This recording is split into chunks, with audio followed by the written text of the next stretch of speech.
So, are you able to share the screen? Yes, I will share my screen. Just a minute. Okay. So I'm just making you as the presenter. Yes. Now you can say yes and then start showing your screen. Okay. Doctor साहब ये sharing वाला option यहाँ पे कहाँ पे है please? नहीं, मैं अभी आपको एक भेजा था, एक लिंक भेजा था ना। हाँ नहीं, मैं तो ये तो आ गया आपका शेयर, स्क्रीन शेयर करने का जो ऑप्शन है वो। स्क्रीन शेयर कुछ नहीं करना, आप अपना प्रेजेंटेशन खोल दो ना, आपका पावर पॉइंट खोल दो। यस सर, खुला ही है ये। हाँ, इसको मैं मैक्सिमाइज कर दो। ओके, ये कर दिया मैंने और इसको प्रेजेंटेशन मोड में कर देता हूँ।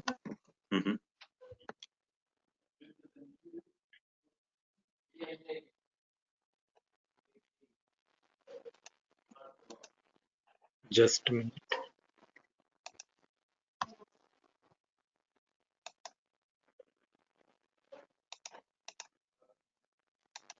हाँ, ये कर दिया। ओके, हाँ जी, अभी दिख रहा है। आप शुरू कर सकते हैं। Thank you. ओके, तो गुड इवनिंग एवरीबॉडी, कैसे हो सब लोग? मुझे लगता है सब लोग जोश से भरे हैं, ताकि बहुत सारे मार्केट में बारिश भी अच्छी हो रही है और सभी में एंथुजियाज्म है। तो अभी हम आज का जो अपना फर्टिगेशन जो क्रॉप का, वो पपाया का हम करेंगे। आप सब लोगों को पता है कि पपाया जो है फ्रूट क्रॉप में सबसे इम्पोर्टेंट क्रॉप है। तो पपाया को, इसका लैटिन जो नाम है पपाया का वो है कैरिका पपाया, और फैमिली है इसकी कैरिकेसी फैमिली में आता है। तो कैरिकेसी फैमिली का जो कैरेक्टरिस्टिक्स है, मेन कैरेक्टरिस्टिक्स ये है कि कैरिकेसी फैमिली में जैसे आपको सभी को पता है कि पपाया का जो फल है जब अनराइप होता है तो इसमें दूध जैसा सफेद जो लैटेक्स निकलता है, तो वो लैटेक्स एक इसकी खासियत है। और इसका जो स्टेम है वो स्टप आता है, मतलब अनब्रांच्ड आता है। और इसके जो लीव्स है ये टर्मिनल क्राउन जैसा शेप में इसके लीव्स आते हैं। ये इसके मेन कैरेक्टरिस्टिक्स है। और दूसरे कैरेक्टरिस्टिक्स बताए तो इसमें रूट सिस्टम जो है टैप रूट सिस्टम होती है, ब्रांच होता है। और फ्लावर्स जो होते हैं, ये फ्लावर्स होते हैं यूनिसेक्सुअल और बायसेक्सुअल और समटाइम्स पॉलीसेक्सुअल भी बोल सकते हैं आप इसको। और फ्रूट्स जो है इसका फल, वो फल लार्ज आता है विथ मेनी सीडेड, यानी बहुत सारे बीज इसमें आते हैं। और इसकी जो outer cavity single large cavity होती है, तो इस वजह से इसको हम बोल सकते हैं कि कैरिकेसी फैमिली में ये इंक्लूड है। तो इस आप सभी को पता है कि इसका लैटिन नाम है कैरिका पपाया, और इसका ओरिजिन जो है, ये ओरिजिन इसका है अमेरिका का, ट्रॉपिकल अमेरिका। और ये स्प्रेड हुआ है मेक्सिको से टू सेंट्रल अमेरिका तक। तो अब हम आगे बढ़ते हैं। अपने इंडिया में आप सभी को पता है पपाया जो है इम्पोर्टेंट फ्रूट क्रॉप होने की वजह से ये ऑलमोस्ट हर स्टेट में होता है। और सबसे इसका जो एकरेजेस है, तो एकरेजेस की अगर हम बात करें तो इस स्लाइड में आप देख सकते हैं कि आंध्र प्रदेश जो है, ये आंध्र प्रदेश में सबसे ज्यादा एकरेज जो इसका पपाया का है। और इसके बाद अगर हम देखेंगे तो गुजरात है, कर्नाटका है, MP, महाराष्ट्र, छत्तीसगढ़, वेस्ट बंगाल और बाकी माइनर अदर स्टेट में। तो आगे बढ़ते हैं। जो है ये बेसिकली इसके जो यूजेस है, एज ए फूड हम इसको इस्तेमाल करते हैं और एज ए मेडिसिन भी हम इसको इस्तेमाल करते हैं। लैटेक्स जो इसका दूध जैसा सफेद जो निकलने वाला उसका पदार्थ है, उसको मेडिसिन में काफी डिमांड है।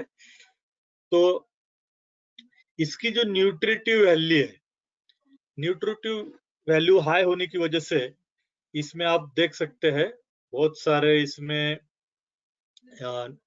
न्यूट्रिएंट है, जैसे कार्बोहाइड्रेट्स है, हाँ, इसमें कैल्शियम है, मैग्नीशियम है, आयरन, फास्फोरस, जिंक है और पोटेशियम भी इसमें है। तो ये न्यूट्रिटिव वैल्यू हाई होने की वजह से इसको काफी डिमांड होती है ऑल इंडिया में। अभी हम आगे बढ़ते हैं।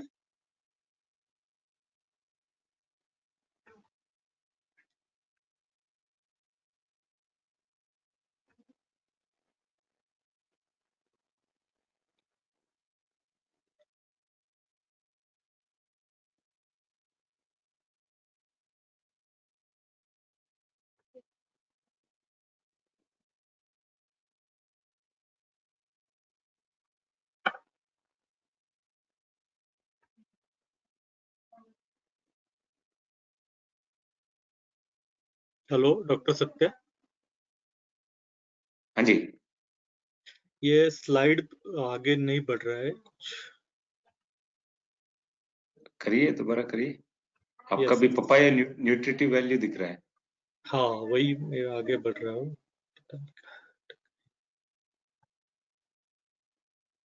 इसको मिनिमाइज करके दोबारा करिए ना। हाँ, यस,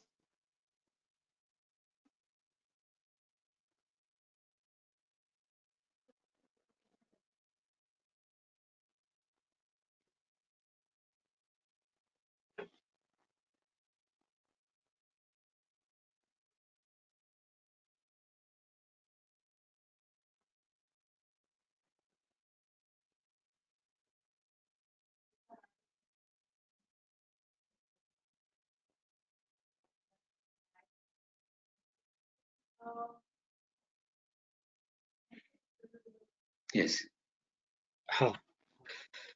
तो पपाया जो है ये इम्पोर्टेंट फ्रूट होने की वजह से आप देख सकते हैं इसमें ये काफी लोअर द कोलेस्टेरॉल, बॉडी में जो कोलेस्टेरॉल लेवल है वो कम करने के लिए भी इस्तेमाल होता है, वेट लॉस के लिए होता है, इम्यूनिटी बूस्ट करने के लिए भी इसका इस्तेमाल करते हैं लोग। और ये इसके जो बेनिफिट्स है, बहुत सारे बेनिफिट्स है। सबसे important benefit prevents cancer, cancer को प्रिवेंट करने के लिए भी इसको इस्तेमाल करते हैं। ये क्या है यार?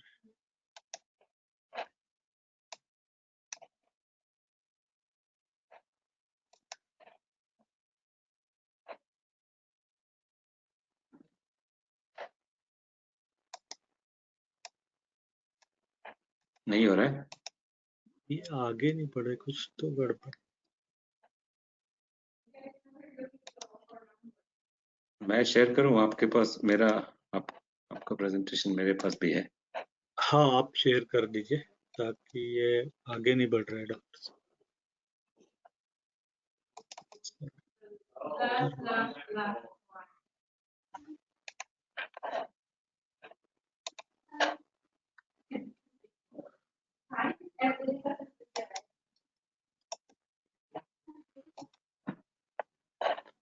हाँ जी, आप कौन सा स्लाइड में है? ये आप स्लाइड नंबर में बताता हूँ आपको। Soil and climate. इसके पहले वाला, हाँ, ये 8 नंबर स्लाइड लगा दीजिए, 8 नंबर जो है। हम्म, ओके, ये नहीं है मेरा, ये नहीं है। हाँ, यहाँ से आपका है, ठीक है, हाँ, चलिए। Yes, okay.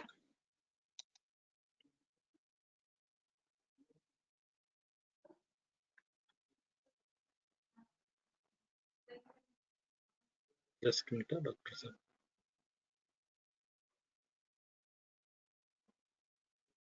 हाँ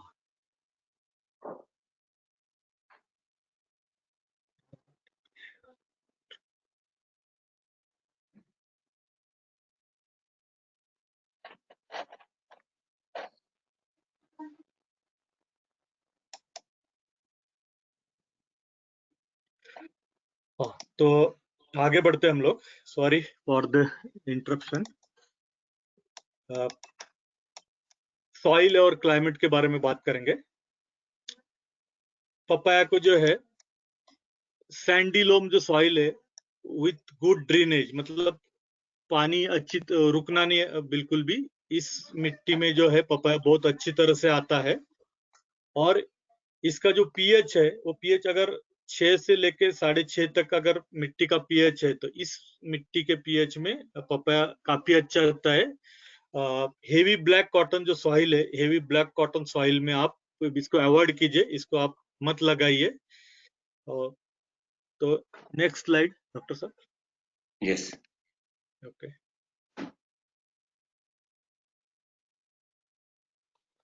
क्या हो रहा है? हाँ जी, अब क्लाइमेटिक रिक्वायरमेंट जो है पपाया का, ये क्लाइमेटिक में वार्म और ह्यूमिड क्लाइमेट जो है ये इसको बहुत पसंद है पपाया को। और इसका टेम्परेचर जो रेंज है वो 25 डिग्री से लेके 30 डिग्री तक अगर टेम्परेचर है तो ये बहुत अच्छी तरह से कल्टीवेशन हम कर सकते हैं। और इसको नहीं चलता है तो क्या नहीं चलता है कि बिलो 10 डिग्री सेंटीग्रेड टेम्परेचर अगर है तो इसका राइपनिंग जो है, मैच्योरिटी पीरियड है, वो लंबा होते जाता है। और इसको ज्यादा ठंड हवाएं जो है वो नहीं चलती है, ज्यादा लू फैक्टर जिसको हम बोलते हैं वो लू फैक्टर जो है वो भी नहीं चलता है। उस वजह से आप बोल सकते हैं कि सन बर्निंग इफेक्ट जो है उसके ऊपर काफी आएगा। तो यह है इसका क्लाइमेटिक रिक्वायरमेंट। और ज्यादा स्ट्रांग विंड्स जो है वो स्ट्रांग विंड्स भी इसको नहीं चलता है। और अगर आपकी ब्लैक कॉटन सॉइल में आपने लगाया है और पानी इसका रुक जाता है तो उस वजह से भी काफी जो है डैम्पिंग ऑफ या डाइबैक की जो समस्या है वो आती है। इसलिए सॉइल और क्लाइमेट की अगर हम बात करेंगे तो इसको लाइट सॉइल में आप लगाइए। और क्लाइमेट जो है जहाँ पे 1500 मिलीमीटर से कम बारिश होती है उस एरिया में पपाया बहुत अच्छी तरह से आता है। नेक्स्ट।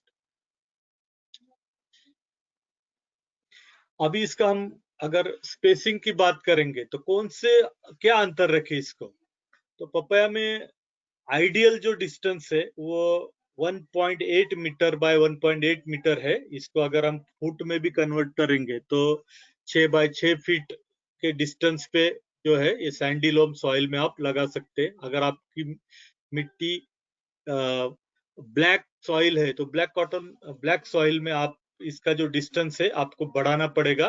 ये डिस्टेंस आप 2.4 मीटर या 2.4 मीटर बाय 2.4 मीटर पे आप लगा सकते हो। तो इस स्पेसिंग में पौधे का जो है वर्टिकल और हॉरिजॉन्टल जो ग्रोथ है वो बहुत अच्छी तरह से आएगा। आप जितना क्लोजर स्पेसिंग रखोगे उतना पौधे को सनलाइट रिसीव करने में दिक्कत आएगी और कंपटीशन होने की वजह से पौधा जो है आपका वो ठीक तरह से ग्रोथ नहीं कर पाएगा। इस वजह से डिस्टेंस जो है वो डिस्टेंस काफी मायने रखता है। तो 1.8 मीटर बाय 1.8 मीटर इस डिस्टेंस पे आप लगाओ, यह सबसे आइडियल डिस्टेंस है। नेक्स्ट। हाँ, अब हम देखेंगे कि फ्लावर बायोलॉजी क्या है पपीता की। तो फ्लावर बायोलॉजी में जैसे पपीता में 3 टाइप के प्लांट्स आपने देखे होंगे आपके खेत में। पहले वाला जो प्लांट है ये मेल प्लांट जो होते हैं, मेल प्लांट पे आप देख सकते हो मेल फ्लावर, ये मेल फ्लावर है। ये इनका काम है कि सिर्फ फीमेल स्टेम जिसको हम ये बोलते क्या एंथर सप्लाई करना। मतलब फीमेल फ्लावर को एंथर सप्लाई करने के लिए मेल फ्लावर का ये रोल है।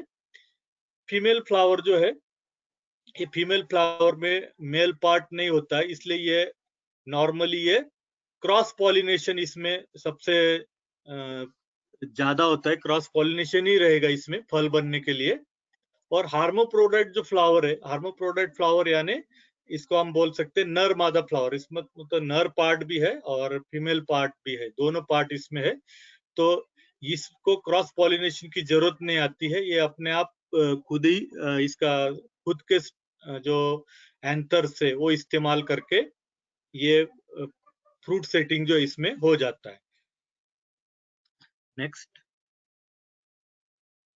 अब हम देखेंगे कि पपाया ट्रांसप्लांटिंग करने के बाद इसको फ्लावरिंग जो है 3.5 महीने से लेके 4 महीने तक इसका फ्लावरिंग जो है ये स्टार्ट हो जाता है। और मैक्सिमम जो फ्लावर्स है वो आपको दिखेंगे 6 महीने बाद।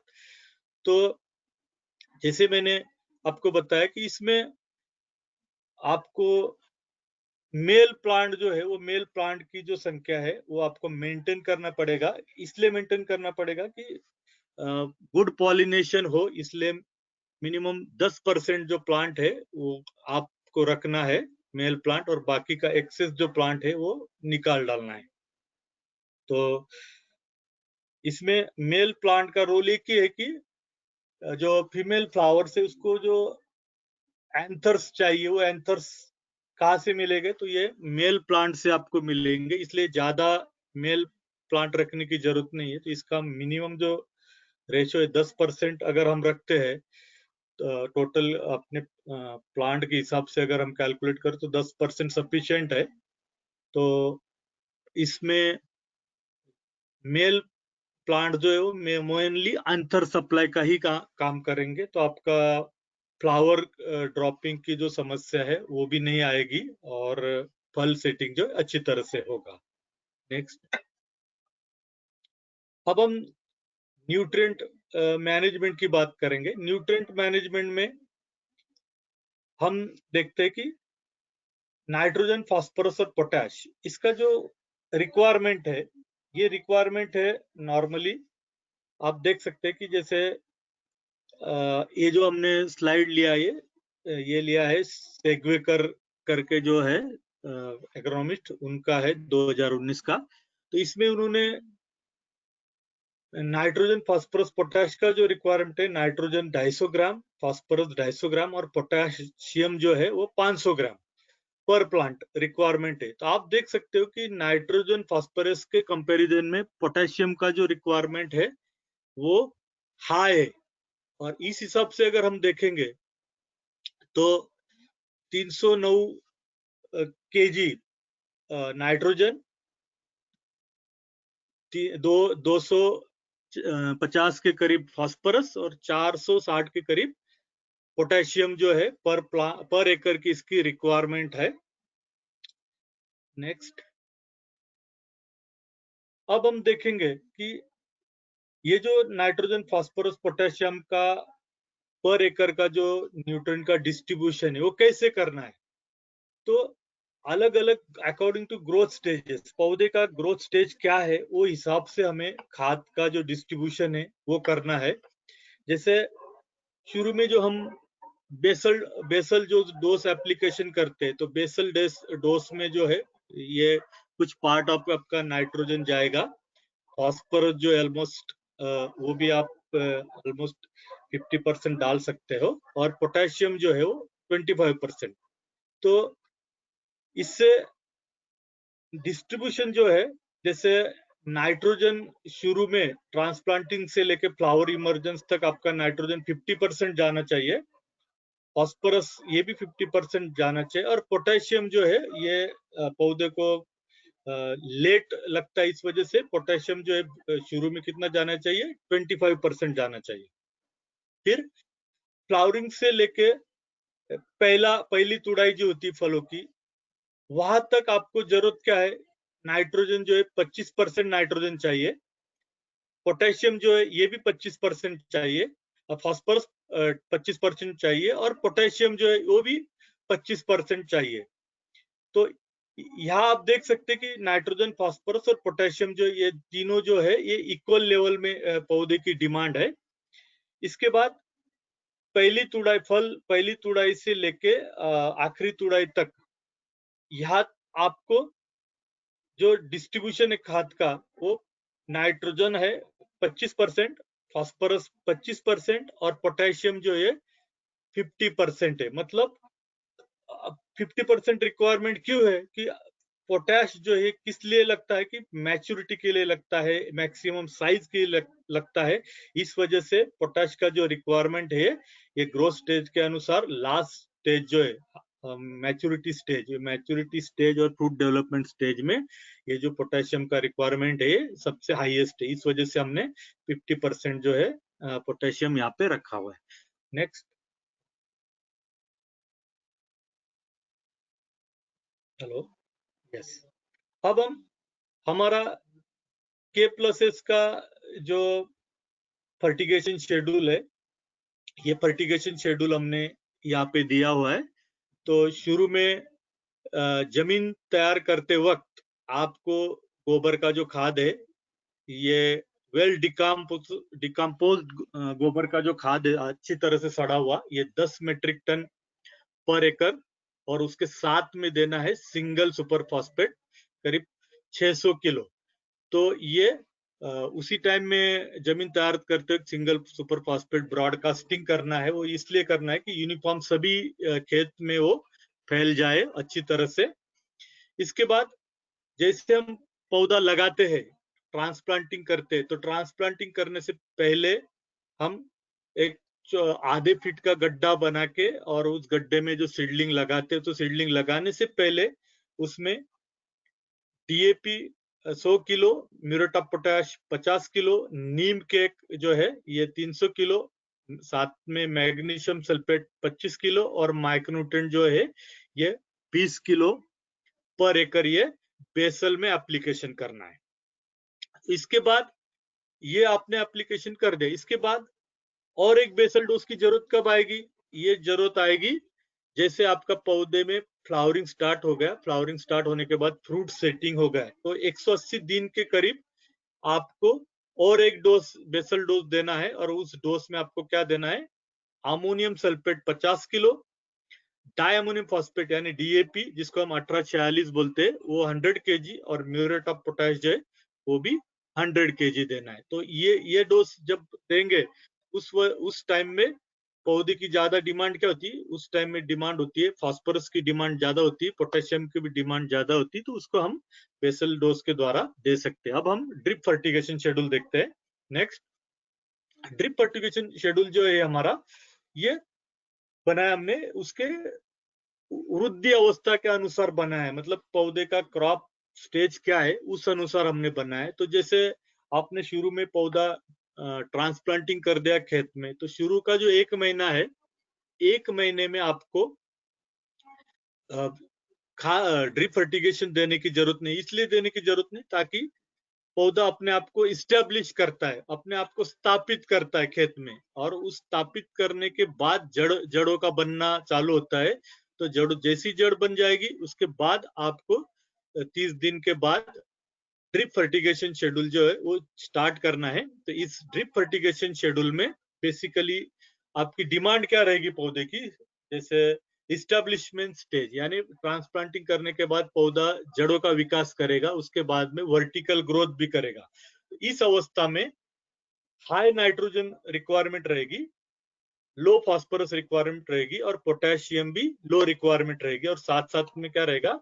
सेकेंडरी माइक्रोन्यूट्रिएंट और माइक्रोन्यूट्रिएंट ये भी उसकी रिक्वायरमेंट रहेगी। तो इस अवस्था में हमको क्या देना है? इस अवस्था में हमको देना है सोल्यू एनपीके 1919, सोल्यू एनपीके 13-40-13 और मैग्नीशियम सल्फेट। ये अगर इसकी हम ये जो शेड्यूल है अपना, ये चलेगा 30 दिन से लेकर 120 दिन तक। तो आपने देखा होगा कि पपीता में शुरू में नाइट्रोजन जो है लाइट सॉइल होने की वजह से पौधा का वर्टिकल ज्यादा ग्रोथ ना हो जाए, इस वजह से किसान क्या करता है? नाइट्रोजनस फर्टिलाइजर का इस्तेमाल बहुत ही कम करता है, अपने पौधे के ग्रोथ के अनुसार करता है। अगर ग्रोथ नॉर्मल हो रहा है तो वो एक्स्ट्रा नाइट्रोजन नहीं देना है। अगर ग्रोथ रुका हुआ है तो ही आपको नाइट्रोजन फर्टिलाइजर जो सेपरेट वो इस्तेमाल करना है, अदरवाइज आप उसकी जो पूर्तता है वो सोलू एनपीके 19-19, सोलू एनपीके 13-40-13 ये दोनों खाद के माध्यम से आप कर सकते हैं। तो ये आपका शेड्यूल चलेगा 30 दिन से लेके 120 दिन तक, मतलब 4 महीने तक जो है यही शेड्यूल आपको कंटिन्यू करना है। नेक्स्ट डॉक्टर साहब, अब हम देखेंगे कि 4 महीने के बाद जो है इसको जो है फ्लावर्स निकलना, फूल निकलना चालू हो जाता है। तो 4 महीने से लेके 6 महीने तक ये जो पीरियड है 121 दिन से लेकर 180 दिन तक, ये फ्लावरिंग पीरियड जो है, इस पीरियड में जो है आपको जो खाद चलाना है वो शेड्यूल है। जैसे नाइट्रोजन जो है, नाइट्रोजन की रिक्वायरमेंट जो इसकी उस टाइम में भी हाई रहेगी। फॉस्फोरस की रिक्वायरमेंट सबसे ज्यादा रहेगी। तो वो फॉस्फोरस की रिक्वायरमेंट पूर्तता करने के लिए हमने जो शेड्यूल बनाया है, इसमें सोलू एमकेपी 05234 जो है ये आएगा। इसके बाद सोलू एमएपी 1261 ये भी आप चला सकते हैं। सोलू एनपीके 13-40-13 ये भी आप दे सकते हैं। और इसी अवस्था में कुछ शुरू में जो सेट हुए फल है, इनका साइज बढ़ने के लिए आपको जरूरत आएगी पोटेशियम की। तो वो पोटेशियम की जो पूर्तता है वो हम करेंगे सोलू एसओपी 0050 जिसको हम बोलते हैं, और पोटेशियम सल्फेट भी इसको हम बोलते हैं, या सल्फेट ऑफ पोटेश भी बोलते हैं। तो सोलू एसओपी के द्वारा हम इसकी पूर्तता करेंगे। और नाइट्रोजन जो है जो फल जैसे आपका पौधा ग्रोथ भी करेगा, फल भी उसका साइज बढ़ाएगा, तो उस टाइम में नाइट्रोजन की भी रिक्वायरमेंट, तो ये रिक्वायरमेंट की पूर्तता करने के लिए हमने लिया है यूरिया और सोल्यू एएमएस यानी सोल्यू अमोनियम सल्फेट, ये लिया है। तो ये शेड्यूल जो है आपका, ये 4 महीने से लेके 6 महीने तक जो है, ये 2 महीने का जो पीरियड है, इस पीरियड में आपको ये शेड्यूल चलाना है। और नंबर ऑफ एप्लीकेशन जो है, ये नंबर ऑफ एप्लीकेशन आप देख सकते हैं कि जैसे नाइट्रोजन का एप्लीकेशन के लिए हमने इधर 4 नंबर ऑफ एप्लीकेशन रखा है, और फॉस्फोरस के लिए हमने रखा है 8 एप्लीकेशन, यानी 1261 और 13-40-13 जो है 2 महीने में जाएगा 8 बार, यानी हफ्ते में 1 बार ये चलाना है। तो इसमें समझने वाली बात ये है कि इस अवस्था में फास्फोरस रिक्वायरमेंट ये हाई होने की वजह से आपको जो फोकस है वो फास्फोरस पे रहना चाहिए, ना कि नाइट्रोजन पे। नाइट्रोजन तो उसको लगेगा, लेकिन वो उसकी जो डिमांड है वो चलते रहेगी कम मात्रा में, लेकिन फास्फोरस की डिमांड हाई रहेगी, और पोटेशियम की जो डिमांड है वो भी इस अवस्था में लो रहेगी। तो इसकी पूर्तता करने के लिए हमने ये सभी जो ग्रेड्स है ये दिए हुए। तो ये शेड्यूल आपका चलेगा 4 महीने से लेके 6 महीने तक। नेक्स्ट,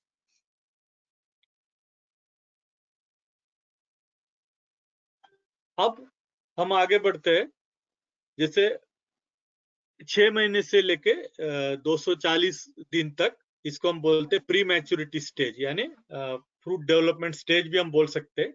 तो फ्रूट डेवलपमेंट जो स्टेज है, इस अवस्था में ये जो शेड्यूल है, इस शेड्यूल में पौधे की जो डिमांड है, वो पौधे की डिमांड होती है लो नाइट्रोजन और हाई पोटेशियम, इसकी डिमांड होती है। और जो लेट निकले वाले जो फूल है, उसमें लगता है हाई फास्फोरस लगता है और लो पोटेशियम लगता है। इस वजह से हमने यहाँ पे क्या रखा है, यहाँ पे रखा है सोलू एमकेपी 05234 ये जाएगा। और इसमें जाएगा नाइट्रेट वाला जो खाद है वो जाएगा इसमें सोलू एनओपी 13045 और कैल्शियम नाइट्रेट, और साथ में क्या जाएगा, बोरान भी जाएगा। अगर इसके साथ में हम बोरान भी देते हैं कैल्शियम नाइट्रेट के साथ में, तो 100 ग्राम प्रति एकड़, तो फ्लावर ड्रॉपिंग की जो समस्या है, कैल्शियम और बोरान की वजह से फ्लावर ड्रॉपिंग की जो समस्या है, ये आप इसको टाल सकते हो। इसलिए आप अपना जो फर्टिगेशन शेड्यूल है, इस शेड्यूल में नाइट्रेट का जो शेड्यूल है, इसमें पोटेशियम नाइट्रेट यानी 13045 के साथ में अगर आप कैल्शियम नाइट्रेट और बोरान ये तीनों भी अगर देते हैं, तो ये आपका नाइट्रेट का जो शेड्यूल है इसकी पूर्तता हो जाएगी। और एमकेपी जो है 05234, इसमें से जाएगा फास्फोरस और पोटेशियम। तो आप सभी को पता है कि 05234 यानी मोनोपोटेशियम फॉस्फेट। तो ये जो है फल डेवलपमेंट स्टेज में ये बहुत अच्छी तरह से साइज डेवलपमेंट का काम करता है, और फास्फोरस जो है फास्फोरस की हाई डिमांड होने की वजह से हाई फास्फोरस की मात्रा किसमें है, तो ये एमकेपी में यानी 0.34 में होने की वजह से फास्फोरस के साथ साथ इसमें से पोटैश की भी पूर्तता रहेगी। और साथ साथ में हमने इसमें सल्फेट वाला जो ग्रुप है, सल्फेट वाले ग्रुप में सोलू एसओपी यानी 0050 और मैग्नीशियम सल्फेट, ये साथ साथ में अगर आप देते हो तो मैग्नीशियम का इसमें देना जरूरी इसलिए कि अगर आप सिर्फ 0050 ही चलाओगे तो अर्ली मैच्योरिटी आने की संभावना ज्यादा होती है। इस वजह से अगर आप मैग्नीशियम के साथ में 0050 चलाते हैं तो साइज और वेट जो है दोनों भी हम हासिल कर सकते हैं। तो इस शेड्यूल में आप देख सकते हैं कि नाइट्रोजन की रिक्वायरमेंट के लिए हमने नंबर ऑफ एप्लीकेशन सिर्फ 4 रखा है, 5 किलो 4 बार। ये जो यूरिया है आप 5 किलो हमने रखा है, ये आप कम भी कर सकते हो, 2 किलो से भी आप ले सकते हो। लेकिन 0.34 जो एमकेपी, ये 5 किलो आपको लेना है 8 बार। फिर सोलू एनओपी यानी 13.045 5 किलो ये भी लेना है 8 बार। कैल्शियम नाइट्रेट 3 किलो ये भी लेना है 8 बार। और बोरान जो है ये आप बोरान डिपेंडिंग अपॉन सिचुएशन, मतलब फ्लावर ड्रॉपिंग अगर है तो आप इसको कंटिन्यू कर सकते हैं, अगर फ्लावर ड्रॉपिंग नहीं तो ये इसको आप 8 बार की बजाय इसको 4 बार भी ले सकते हो। और सोली एसओपी जो है ये 5 किलो ये भी जाएगा 8 बार, और मैग्नीशियम सल्फेट ये भी जाएगा 4 किलो 8 बार। तो ऐसे जो है ये शेड्यूल हमने प्री मैच्योरिटी स्टेज यानी फ्रूट डेवलपमेंट की अवस्था में हमने लिया हुआ है। नेक्स्ट,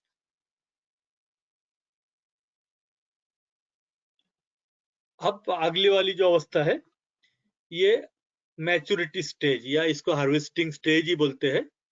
जैसे आपने में फल डेवलपमेंट हो गया और उसके बाद में आपको फल कटाई करना है या फल तुड़ाई करना है, तो इस अवस्था में पौधे का जो है सबसे ज्यादा रिक्वायरमेंट पोटेशियम का रहेगा। और जो बाद में आने वाले फल है उसके बाद में उसकी साथ साथ में वो भी फल रहेंगे, तो उस वजह से आपको नाइट्रेट वाला जो शेड्यूल है उसमें 13.045 है वो भी आपको देना पड़ेगा, कैल्शियम नाइट्रेट भी देना पड़ेगा सोल्यूसियन के द्वारा, और फ्लावर ड्रॉपिंग ना इसलिए बोरॉन भी आपको देना पड़ेगा। तो ओवरऑल जो ये शेड्यूल है हार्वेस्टिंग स्टेज में सबसे ज्यादा रिक्वायरमेंट रहेगी पोटेशियम की। पोटेशियम की इसलिए रहेगी कि पोटेशियम फ्रूट डेवलपमेंट करने का उसका रोल है, साथ साथ में मैच्योरिटी का भी रोल है। तो उस वजह से हाई पोटेशियम की डिमांड पौधे से रहेगी, फ्रूट से रहेगी साइज के लिए। तो उसकी पूर्तता हम करेंगे सोलू एसओपी 0050 जो है इसके द्वारा। और ओवरऑल अगर हम शेड्यूल की बात करेंगे तो इसमें नाइट्रोजन की भी रिक्वायरमेंट आएगी। नाइट्रोजन तो चाहिए चाहिए, किस लिए चाहिए कि लेट जो फल है जो सेटिंग हुआ है उसमें नाइट्रोजन भी लगता है, तो उसकी पूर्तता हम करेंगे यूरिया के माध्यम से। और यूरिया जो है नाइट्रोजन का सबसे सस्ता सोर्स है। ये क्वांटिटी 5 किलो जो है ये आप कम भी कर सकते हैं, 2 किलो से लेके मैक्सिमम साइड में 5 किलो तक। नंबर ऑफ एप्लीकेशन रहेगा 8 किलो। सोलू एनओपी यानी 13.045 ये नाइट्रेट वाला शेड्यूल है। तो नाइट्रेट वाले शेड्यूल में क्या चलाना है, सोलू एनओपी, सोल्यूसियन, बोरान, ये आप नाइट्रेट वाले शेड्यूल में चलाना है। और ये 241 से लेके 360 दिन जो है ये इसका पीरियड रहेगा। तो इसमें कितने वीक आएगा, ये 12 वीक। तो हफ्ते में एक बार ये भी शेड्यूल आपको हफ्ते में एक बार चलाना है, सोलू एनओपी, सोल्यूसियन और बोरान। और फिर आपको चलाना है उसी हफ्ते में सोलू एसओपी यानी 0050 और साथ में मैग्नीशियम चलाना है। तो ये भी आपका हफ्ते में एक बार शेड्यूल है। तो ओवरऑल जो है तो आप देख सकते हो कि पोटेशियम की जो रिक्वायरमेंट है इस मैच्योरिटी स्टेज यानी हार्वेस्टिंग स्टेज में सबसे ज्यादा होने की वजह से पूरा जो फोकस है आपका वो होना चाहिए पोटेशियम। और पौधे की जो डिमांड है वो हाई पोटेशियम की होगी। तो नॉर्मली किसान क्या करता है कि किसान का फोकस नाइट्रोजन पे और फास्फोरस पे ज्यादा होता है, ना कि पोटेशियम पे। तो हमने पहले बताया कि जैसे रिक्वायरमेंट जो है पर प्लांट की, जैसे 250 ग्राम नाइट्रोजन, 250 ग्राम फास्फोरस और 500 ग्राम पोटेशियम। तो हाई नाइट्रोजन फास्फोरस के कंपेयर में पोटेशियम की रिक्वायरमेंट हाई है। तो वो हाई रिक्वायरमेंट अब हमारी किस वजह से है कि लास्ट स्टेज में, हार्वेस्टिंग स्टेज या मैच्योरिटी स्टेज में पौधे की डिमांड पोटेशियम की ज्यादा है। इस वजह से हमने इस शेड्यूल में 241 दिन से लेकर 360 दिन तक जो है ये पूरा जो फोकस है वो पोटेशियम पे दिया हुआ है। तो ये है हमारा फर्टिगेशन शेड्यूल डॉक्टर साहब। तो आप कंटिन्यू करते हैं डॉक्टर साहब, doctor Satya. Hello hello doctor Satya. हाँ जी, सुन रहे हैं? हेलो, हाँ मैं आप सुन सुन रहा पा हूँ। रहे तो हैं? ओके। हाँ सुन पा रहा ओके। तो आज आप सब लोग इस पपीता के फर्टिगेशन स्ट्रेटजीज को अटेंड करने आए हैं, तो आप सब लोगों को हम लोग दोबारा आपको स्वागत करते हैं इस वेबिनार पे। तो अभी तक हमारे जो साथी जितेंद्र ने आपको फर्टिगेशन शेड्यूल पपीता में किस तरह का करना चाहिए उसके बारे में आपको काफी विस्तार से उन्होंने बताया है। तो मैं अभी कुछ आपके जैसे पोषक तत्वों की जो कमी का जो लक्षण जो है वो किस तरह का दिखता है वो मैं आपको अभी बताने जा रहा हूँ। तो खासकर ये जो पोषक तत्व हैं, खासकर हम लोग 16 पोषक तत्व बोलते हैं, उसमें ज्यादातर हम लोग इन्हीं का फोकस करते हैं, जैसे कि आपका नाइट्रोजन, फास्फोरस और पोटेशियम है, और कैल्शियम, मैग्नीशियम, सल्फर जो है इसको सेकेंडरी न्यूट्रिएंट्स बोलते हैं, और बाकी जो कॉपर, आयरन, मैंगनीज, जिंक करके जो न्यूट्रिएंट्स है, और बोरान, ये सारे जो है आपका माइक्रो न्यूट्रिएंट्स कहते हैं। तो इन पोषक तत्वों की जो कमी की लक्षण अगर आप देखने जाएं तो ज्यादातर जो नाइट्रोजन, फास्फोरस और पोटेशियम, ये जो तीन पोषक तत्व हैं, इनकी जो कमी के लक्षण ज्यादातर समय ये पुराने पत्तियों में दिखने लगता है। तो ये जो पुराने पत्तियों में अगर आपका नीचे वाली पत्ते एकदम पीला पड़ जाता है तो उसको हम लोग नाइट्रोजन की कमी से उसको कहते हैं। और फास्फोरस का जो है अगर पत्तों में थोड़ा बैंगनी कलर के रंग में नीचे वाली पत्ते दिखते हैं तो उसको फास्फोरस की डिफिशियंसी से। और पोटेशियम का जो है, पोटेशियम का कमी जब भी आप देखना चाहें तो ये आपका पत्तों की कोनों से जो मार्जिन जो बोलते हैं, लीफ मार्जिन, वो लीफ मार्जिन जो है पीला होते हुए वो नेक्रोटिक हो जाता है। नेक्रोटिक मतलब पत्ता मर जाना। जो आपके एजेस, जो पत्ते के एजेस अगर पीले होते हुए अगर नेक्रोटिक सिम्टम्स दिखने लगता है तो वो हम पोटेशियम की डिफिशियंसी से मानते हैं, और वो चीज, वो पत्ते फिर आगे उसमें जो प्रकाश संश्लेषण जो क्रिया है वो नहीं हो पाती है। तो उस तरह की क्रिया में जो है हम लोग पोटेशियम डेफिशिएंसी कहते हैं। और वही उसी तरह का जो अगर मैग्नीशियम की डेफिशिएंसी देखा जाए तो मैग्नीशियम की डेफिशिएंसी में भी आपको जो डेड स्पॉट्स हैं, तो अगर यहाँ पे नाइट्रोजन की और मैग्नीशियम की कमी की अगर तुलना करें तो ये जो मैग्नीशियम की जो कमी में जो पत्ते की जो सिरा है, जो वीन्स जो बोलते हैं हम लोग, अगर वो हरा रह जाता है तो, और बाकी जो सिरों की बीच वाली जगह अगर पीला पड़ता है तो उसको हम लोग मैग्नीशियम डिफिशियंसी कहते हैं। अगर वही चीज अगर सिरा पीले पड़ जाते हैं तो वो जो है हम नाइट्रोजन की कमी के लक्षण से हम लोग उसको बताते हैं। और इसी तरह जो अदर पोषक तत्वों की कमी के लक्षण भी, मगर ज्यादातर जो ये जो कैल्शियम और बोरान जैसे पोषक तत्व हैं, इनकी कमी के लक्षण आपके टर्मिनल बड्स पे, टर्मिनल बड्स बोले तो ऊपर के जो आपका जो फ्रूट सेटिंग में जो लगता है, या आपके जो यंग पत्ते हैं, उस तरह के जो टर्मिनल मतलब ऊपरी वाली जो चीजों में आते हैं, उसमें अगर डिफॉर्मेशन सा लगता है या अगर ग्रोथ सही नहीं हो पाता है तो उसको हम लोग कैल्शियम या बोरान डेफिशिएंसी से उसको हम लोग मानते हैं। और जो जिंक डेफिशिएंसी की जो अगर पोषक तत्व की कमी का लक्षण अगर देखते हैं तो ये ज्यादातर आपको दोनों तरह की पत्तों में, जैसे पुराने और नए पत्तों में, दोनों तरह के पत्तों में आपको देखने को मिलता है। और ये ज्यादातर आपको देखने को मिलेगा ये जो छोटी लीफ, लिटिल लीफ जैसे सिम्टम्स, अगर आपके पत्ते छोटे पड़ जाते हैं तो उस तरह का सिम्टम्स को अगर आप जिंक डेफिशिएंसी से बता सकते हैं। तो अगर आप देखेंगे ये पिक्चर आपको सही तरह से समझा पा रहा है कि ये जो पौधे की जो निचली वाली पत्ते अगर पीले पड़ जाते हैं पूरा, और इसमें अगर आपका जो सिरा है, बीन्स जो कहते हैं, वो भी पीला है, तो उसको हम नाइट्रोजन या नाइट्रोजन डिफिशियंसी के नाम से कहते हैं। अगर वही चीज अगर फास्फोरस डिफिशियंसी में, ये जो यहाँ पे आपको बहुत गौर से तो नहीं दिखा पा रहा हूँ, मगर ये ज्यादातर जो पुरानी पत्ते में अगर बैंगनी जैसे रंग का कहीं पे अगर धब्बे दिखता है, या बैंगनी रंग से पहले जो पत्तों का रंग देखते हैं तो वो एकदम डार्क ग्रीन, एकदम गहरा हरा भरा कलर का दिखता है। उससे भी आपको कभी आपका पत्ते एकदम गहरे हरे रंग के दिखते हैं तो उससे आप ये नहीं सोचना चाहिए कि आपके पौधा काफी स्वस्थ है, मगर उसको आप लोग जो है फास्फोरस की कमी के नाम से उसको पहचानना चाहिए। और उसका फास्फोरस का कमी को जैसे ये गहरा हरा के बाद जो नेक्स्ट स्टेज में आपको वो जो बैंगनी रंग की धब्बे आपको दिखने लगते हैं पत्तों में। तो ये फास्फोरस की कमी को पूर्ति करने के लिए जैसे हमारे साथी ने बताए थे, मैं इसके बारे में दोबारा एक बार और चर्चा करूंगा, मगर अभी पोटेशियम की डेफिशिएंसी के ऊपर थोड़ा नजर रखते हैं। तो मैंने जैसे बताया था, कोई भी पत्ते में ये जो पत्ते की जो मार्जिन्स, लीफ मार्जिन जो बोलते हैं, ये देख रहे हैं, ये जो लीफ एजेस या लीफ मार्जिन अगर पीला पड़ जाए, और ये जो कोनों में इसको जो आपका काला सा जो दिख रहा है, इसको हम नेक्रोसिस बोलते हैं। अगर इस तरह का नेक्रोटिक सिम्टम्स और लीफ मार्जिन पीला सा दिखता है, बाकी बीच का जो पत्ता है वो हरा भरा दिखेगा, उसमें तो आपको कोई कमी नहीं लगेगी। मगर आपके कोने, जो पत्ते की कोने पीला होते हुए अगर नेक्रोटिक जैसे ये मरा हुआ अगर लगता है, तो ये आपको पोटेशियम कमी से आपको पहचानना चाहिए। और ये तो सल्फर की डिफिशियंसी है। अगर ऊपर वाली पत्ते जैसे नीचे वाली पत्ते अगर आपको पीले हैं तो वो नाइट्रोजन की कमी, और ऊपर की वाले पत्ते अगर पीले दिखते हैं तो वो सल्फर की कमी से हम लोगों को पहचानना चाहिए।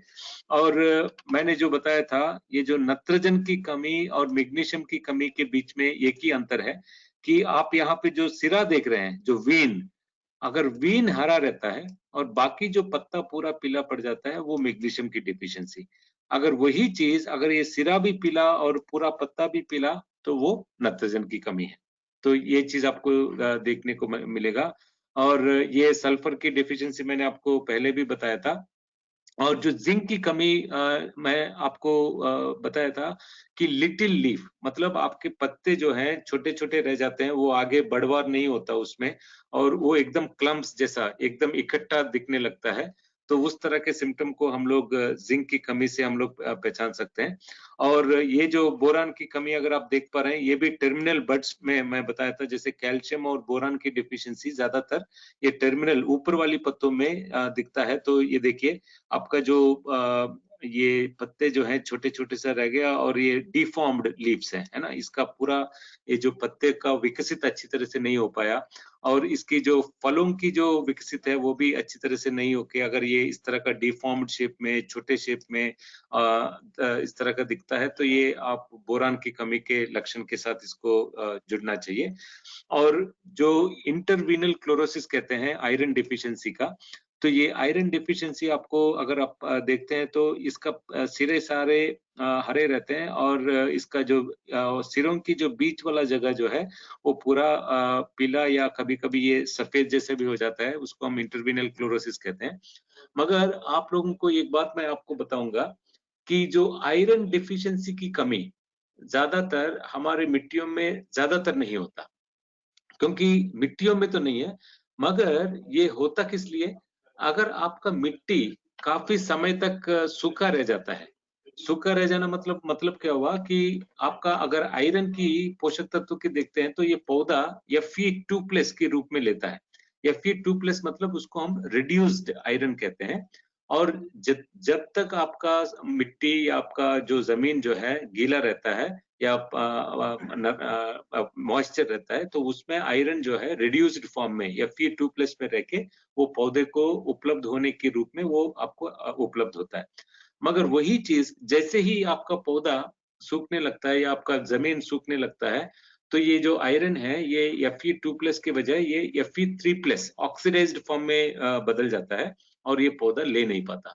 तो इसलिए ज्यादातर हम लोग यही कहते हैं कि जब भी आप इस तरह का आयरन की कमी के लक्षण आप पौधों में देखते हैं, तो हम लोग पहले ये जो खाद इस्तेमाल करने की बात नहीं करते, बल्कि हम ये देखते हैं कि पहले आपका जमीन कैसा है, कहीं सूखा तो नहीं है। तो ये सूखा अगर रह गया तो अगर थोड़ा-सा भी सिंचाई देते हुए ये आयरन की कमी धीरे-धीरे इसको हम लोग मैनेज कर सकते हैं। तो ये चीज़ आप इसको याद रख सकते हैं, ये काफ़ी इम्पोर्टेंट है। और इसी तरह की जो कमी के लक्षण अगर मैंगनीज़ की कमी से होती है, तो ये जो है ये थोड़ा आपको ये वायरस जैसा सिम्पटम, इसको हम मोज़ेक जैसा अपीयरेंस बोलते हैं, जो पत्ते जो है इस तरह का जो स्कैबीज जैसा सिम्पटम दिखने लगता है, तो एकदम मॉटलिंग जैसे सिम्पटम्स। तो इस तरह का सिम्पटम्स अगर आपको दिखता है तो ये मैंगनीज की कमी, और इस तरह के जो धब्बे अगर दिखते हैं, ये जो रस्टी स्पॉट्स जैसा अगर धब्बे दिखते हैं, तो ये आपको कॉपर की कमी से आपको पहचानना चाहिए। तो ये इरिगेशन, जितेंद्र मैं आपसे रिक्वेस्ट करूंगा कि इरिगेशन का टॉपिक आप लें आगे। ओके ओके डॉक्टर साहब।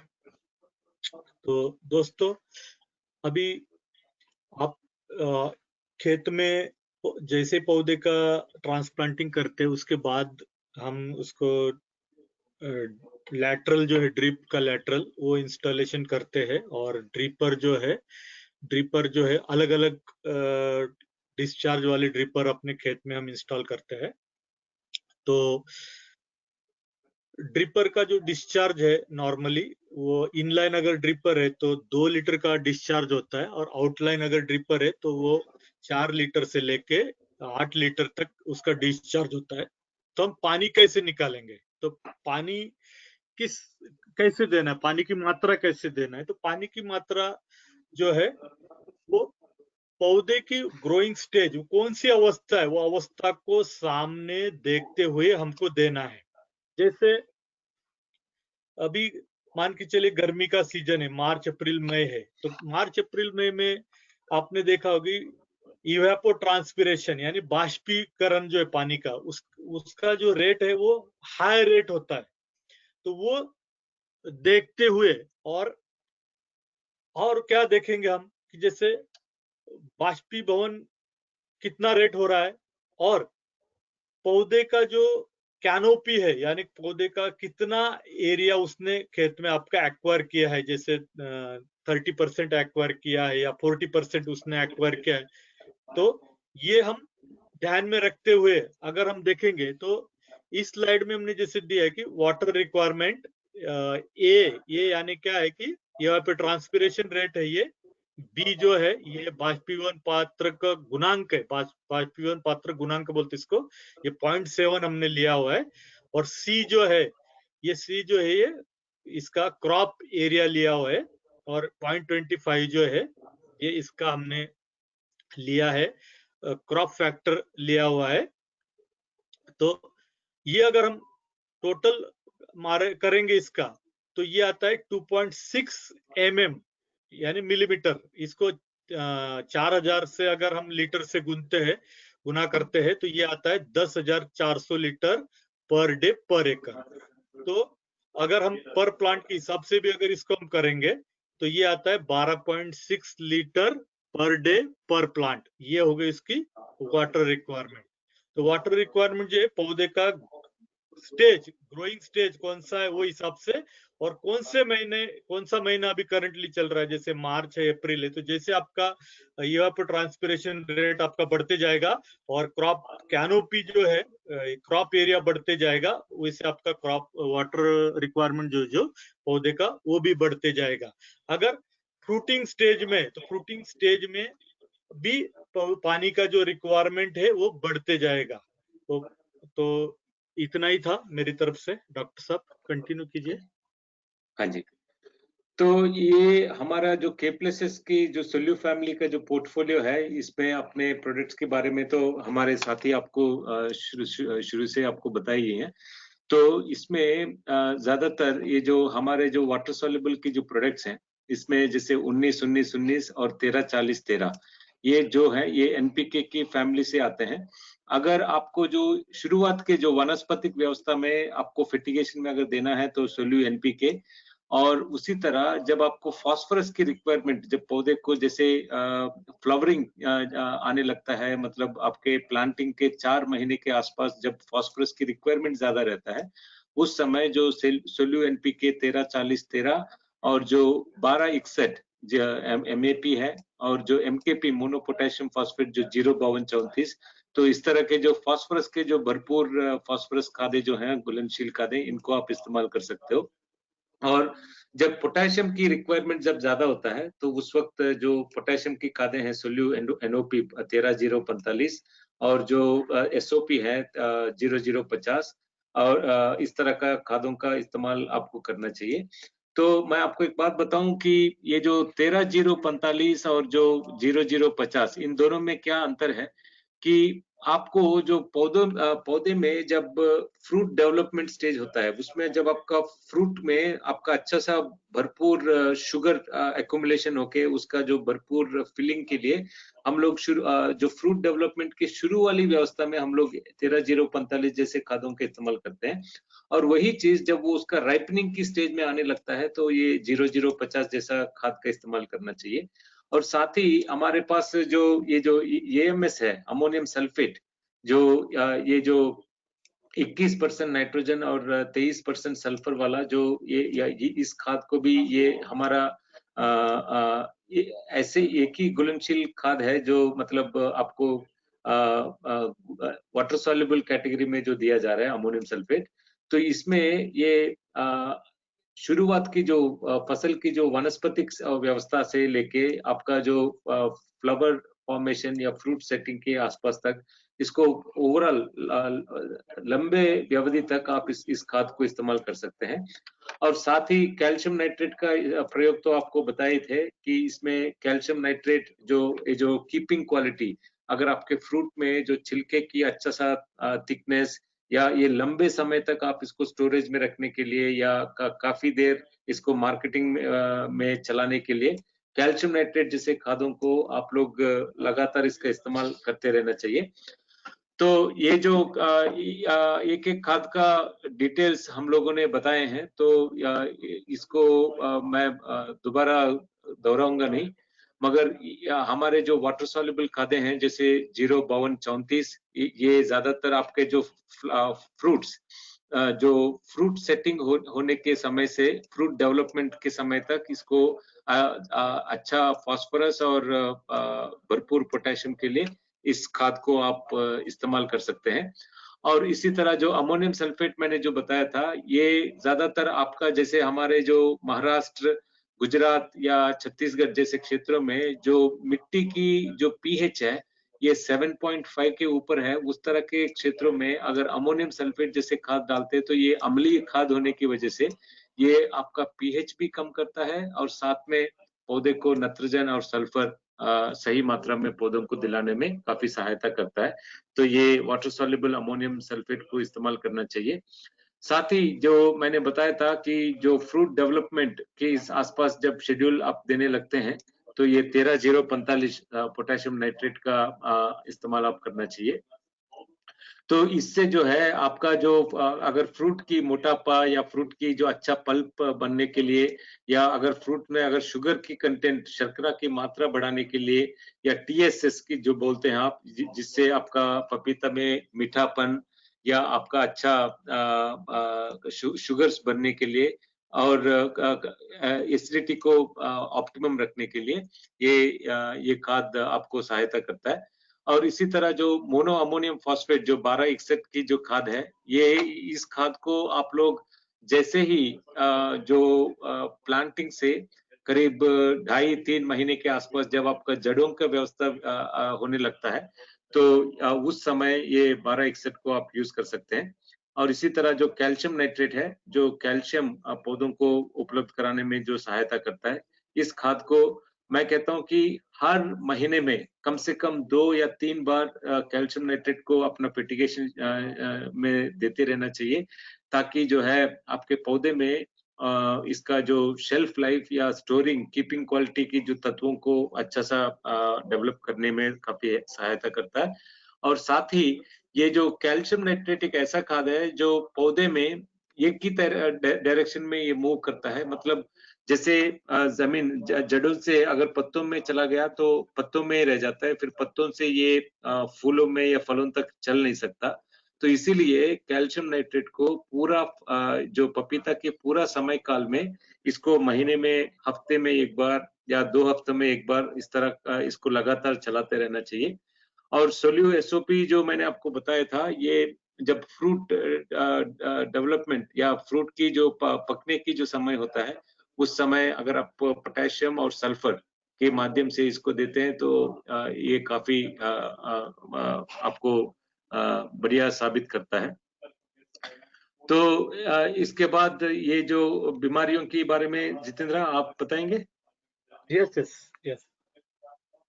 तो थैंक यू डॉक्टर सत्या, आपने डिफिशियंसी सिम्टम्स का जो है काफी विस्तार से समझाया। अब हम बात करेंगे पेस्ट और डिसीज पपैया में आने वाले। ये हम शॉर्ट में जाएंगे, आपका ज्यादा समय नहीं लेंगे। आप देख सकते हैं कि जैसे पपैया में वायरस डिसीज जो है वो अभी सबसे कॉमन समस्या हो गई है। अलग अलग टाइप के जो वायरस है पपैया में ये हम खेत में दिखते हैं। तो उसमें से पपैया का लिप कर्ल जो वायरस है, ये लिप कर्ल वायरस मोस्टली जब पपीता छोटी अवस्था में होता है, और सकिंग इंसेक्ट जैसे एपिड्स है या थ्रिप्स है या व्हाइट फ्लाई है, तो इनका अटैक अगर हेवी है तो उस सिचुएशन में जो है ये लिप कर्ल वायरस जो है ये सकिंग इंसेक्ट का जो सलाइवा है, उस सलाइवा के माध्यम से पौधों में ट्रांसमिट होता है। और कुछ दिनों के बाद अगर पौधे में आपके डिसीज रेजिस्टेंस पावर नहीं है, न्यूट्रिशन प्रॉपर नहीं है, तो प्रॉपर न्यूट्रिशन नहीं होने की वजह से पौधा उसको प्रतिकार नहीं कर पाता है, रेजिस्ट नहीं कर पाता है, और उस वजह से लिप कर्ल जो वायरस है ये बढ़ते जाता है। तो ऐसे अगर सिम्टम्स दिखते हैं खेत में, तो आप इसको, ये जो प्लांट है ये आप अपरूट कीजिए, उसको निकाल डालिए ऐसे पौधे को, ताकि जो अच्छे प्लांट है उसमें ये फैलाव ना हो। नेक्स्ट।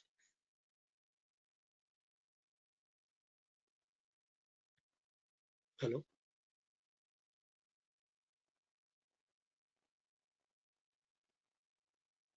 ओके।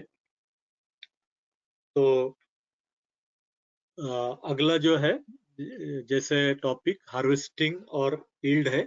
तो दोस्तों जैसे मैंने शुरू में बताया था कि हार्वेस्टिंग जो है ये करीब फ्रूट सेटिंग होने के 4 महीने बाद जो है वो आप हार्वेस्टिंग स्टार्ट हो जाएगा। तो ये करीब आपका 6 महीने से लेके 12 महीने तक जो है ये हार्वेस्टिंग जो है कंटिन्यू चलते रहेगा। तो हार्वेस्टिंग जैसे आपका चलते रहेगा तो उस सिचुएशन में जो है मैक्सिमम जो यील्ड है, मैक्सिमम साइड में पौधे का, वो 75 किलो से लेके 100 किलो तक पर प्लांट का यील्ड पौधा दे सकता है, अगर आपका न्यूट्रिशन मैनेजमेंट जो है वो प्रॉपर है अकॉर्डिंग टू ग्रोथ स्टेजेस। पौधे की डिमांड क्या है, उस डिमांड के हिसाब से अगर हम देते हैं तो आपका जो यील्ड लेवल है मैक्सिमम साइड में आप पर प्लांट 75 किलो से लेके 100 किलो तक हाईएस्ट रिकॉर्ड जो गुजरात में हमने नोटिस किया हुआ है।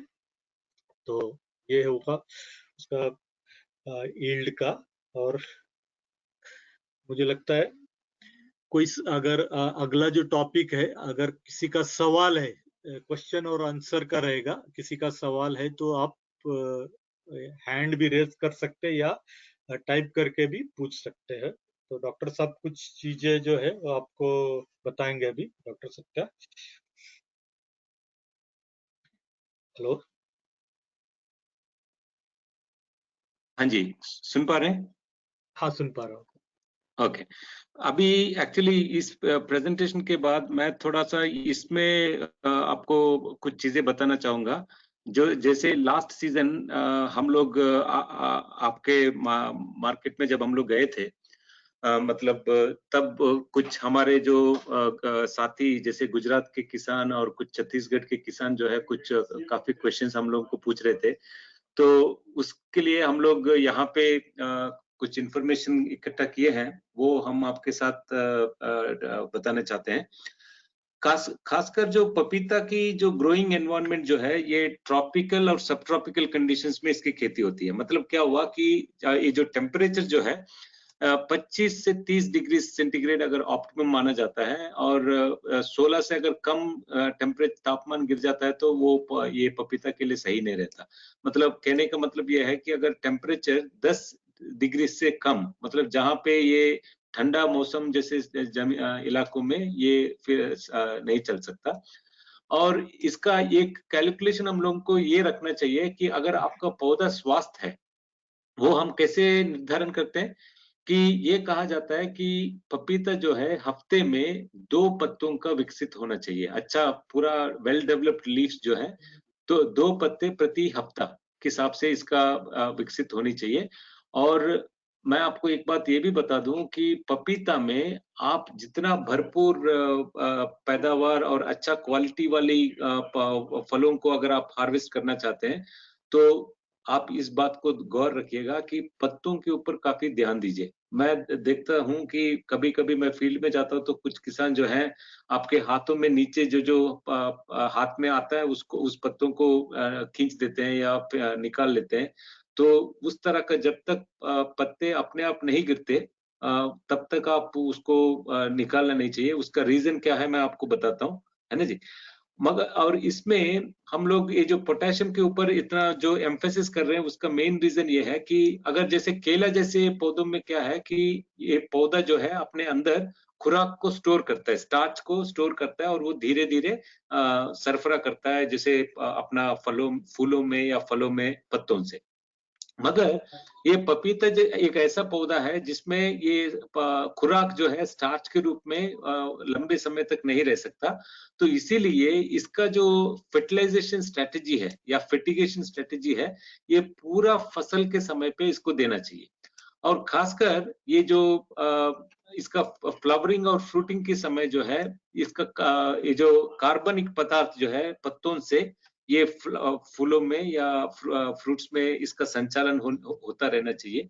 और इसकी जो शर्करा की जो बात करते हैं, तो शर्करा जो है, ये इसका जो मूवमेंट है, इट जो first 2/3 of the fruit development, मतलब जो आपका जो फल बनने लगा और फल से जो उसका जो विकसित होने का जो समय होता है, मतलब अब मान लीजिए आपका 6 महीने के 5 या 6 महीने के आसपास अगर फ्रूट तैयार होने लगता है, वहां से करीब 1.5 महीने तक ये फ्रूट डेवलपमेंट में इस शुगर कंटेंट की भरने की समय काफी इंपॉर्टेंट होता है। उस समय आपको पौधों को भरपूर पोटेशियम की मात्रा देना चाहिए। तो इसीलिए हमारा अगर आप फर्टिगेशन शेड्यूल देखते हैं, तो उसमें जो है हम कहते हैं कि आपका जो 13-0-45 या 0-0-50 जैसा खादों के माध्यम से जो पोटेश देने की जो बात होती है, वो एक इसलिए हम लोग कहते हैं। अच्छा, एक और बात है पपीता में ध्यान रखने वाली बात जो है, या कि भाई हम कितना गहरा सिंचाई कर सकते हैं। जो फर्टिगेशन में आप जो पानी छोड़ते हो, जैसे आलू जैसे खेत या केला जैसा खेत जैसा आप अगर सिंचाई पपीता में करने लगते हैं, तो ये पपीता की जो जड़ें हैं ज्यादा पानी सह नहीं सकता। अगर 2 दिन तक अगर पानी खड़ा हो जाता है खेत में, तो इसकी वजह से पत्ते पीले हो जाते हैं और इसकी वजह से पत्ते गिरने भी लगते हैं। और अगर 3-4 दिन इसी तरह का लगता है तो ये पत्ते मर जाते हैं और पौधा भी काफी ढीला पड़ जाता है। तो इसलिए इसका एक वजह है, मैं आपको आने वाले स्लाइड में बताऊंगा।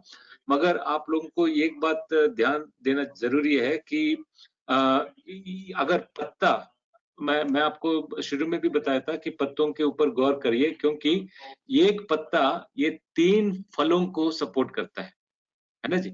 तो अगर आप एक पत्ते को आप ऐसे ही निकाल देते हो तो आप 3 फलों को आप खराब कर रहे हो। क्योंकि मैंने बताया था कि इसका जो कार्बन एसिमिलेशन जो बोलते हैं, मतलब खुराक बनाने की जो क्रिया है और वो पत्तों से फ्रूट्स में संचालन करने की जो क्रिया है, वो एक पत्ता 3 फलों को हेल्प करता है।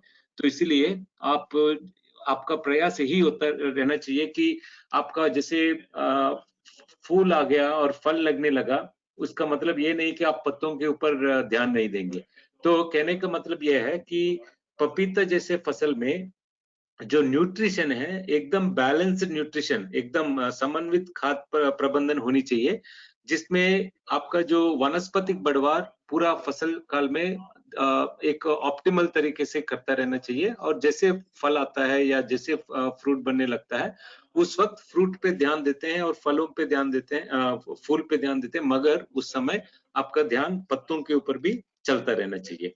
और ये का मतलब जो डिफोलिएशन, जो पत्तों का निकालने वाले में अगर 75% डिफोलिएशन और 50% डिफोलिएशन की कंपैरिजन की अगर आप बात करते हैं, तो जहां पे 75% आप पत्ते निकाल देते हैं, वहां पे जो है फ्रूट कम फलों की संख्या और फ्रूट सेटिंग भी कम होता है, जिसकी वजह से आपका पैदावार या आपका जो अच्छा मतलब मिठास वाला जो पपीता है, वो आप निकाल नहीं पाते हो। तो इसलिए अगर आप फ्रूट की संख्या को मैनेज करना चाहते हो, तो वो पत्तों के माध्यम से ना करके अगर फ्रूट थिनिंग करते हो, तो फ्रूट थिनिंग करके अगर आप फ्रूट की साइज मेंटेन कर पाते हो, तो वो एक सही तरीका हो सकता है। और दूसरी बात, मैं ये जड़ों के बारे में भी आपको बताना चाहता हूँ, शायद आप लोग इसके बारे में कभी गौर भी किया होगा कि पपीता में अगर जड़ की व्यवस्था देते हैं, तो इसका जो मेन जड़ है, इसको अगर आप मेन ब्रांच भी आप कह लेते हैं, तो इसका जो लंबाई जो है 1 मीटर से कम ही रहता है, इससे नीचे नहीं जाता। मगर इसकी जो ऊपर से जो शाखाएं जो आ रही हैं, इसको हम लोग फाइब्रस रूट्स बोलते हैं। तो ये फाइब्रस रूट्स जो है काफी इंपॉर्टेंट है, और ये इस तरह का फैला रहता है। अगर आपका पौधा ये है, तो इसकी चारों तरफ मतलब ये आपका जो मेन स्टेम से करीब 1 मीटर तक इसकी जड़ें फैला रहता है। तो आप लोग जब आपके खेतों में विजिट करने आया था, तो आप लोग बहुत बार हमें शिकायत भी करते थे कि आपका जैसे यहाँ पे फ्रूट इस तरफ आ जाता है, तो आपको चाहिए इसके ऊपर तुरंत यहाँ पे दोबारा एक सेकंड फ्लश ऑफ फ्लावर्स होनी चाहिए। इसके फूलों की आप देखना चाहते हो, वो जायज है। अगर इस तरह का कुछ मैनेजमेंट देखना चाहते हो, तो मैंने जो अभी तक जो बातें बताए हैं कि आपका जो पत्तों की संख्या पे आप लोग जरूर गौर करिएगा कि एक हफ्ते में 2-2 पत्तों का विकसित अच्छी तरह से हो पा रहा है कि नहीं हो पा रहा है। अगर उस तरह का नहीं हो पा रहा है, तो आप अपना फर्टिलाइजेशन स्ट्रेटेजी में थोड़ा बदलाव लेके आइएगा। और दूसरी बात, मैंने जो बताया था कि आपकी जो पपीता की फसल में ज्यादा पानी खड़ा नहीं कर सकते करके बोला था, तो इसके लिए एक तरीका है ऑल्टरनेट वेटिंग एंड ड्राइंग। मतलब ऑल्टरनेट वेटिंग ड्राइंग का मतलब ऐसा होता है पपीता में कि आप जो फर्टिगेशन करते हो, अगर आप हो सके तो ये ऐसा देखिएगा कि जैसे एक लाइन ये है और दूसरा लाइन ये है, तो और तीसरा लाइन इस तरफ है मान लीजिए, तो मैं कहता हूं कि जब आप आज अगर सिंचाई कर रहे हैं, तो इस ड्रिप लाइन को छोड़िए और अगला ड्रिप लाइन को बंद करिए और तीसरा लाइन को छोड़िए। ऐसा करके जो अल्टरनेट लाइंस को ऑन ऑफ करते करके एक हल्का सा सूखापन और गीलापन, क्योंकि जब इसकी जो जड़ें हैं इस तरह का पूरा सर्किल वाइज फैला हुआ है, तो अगर एक लाइन सूखा रखते हो, तो दूसरे लाइन से पानी खींच के ये पूरा पौधे को दे पाता है। तो ये एक एक स्ट्रेटजी है। और दूसरी बात यह है कि इसमें जड़ों का अच्छा विकसित करवाने के लिए या ये जो माइक्रोराइजल इंटरेक्शंस, जैसे आपका वैम फंजाई करके आप लोग सुना होगा, अगर इस तरह की वैम फंजाई जैसी चीज को अगर आप पपीता में प्रमोट करते हो या इस्तेमाल करते हो जड़ों को अच्छा विकसित करने के लिए, तो ये आपको बहुत फायदेमंद रहता है।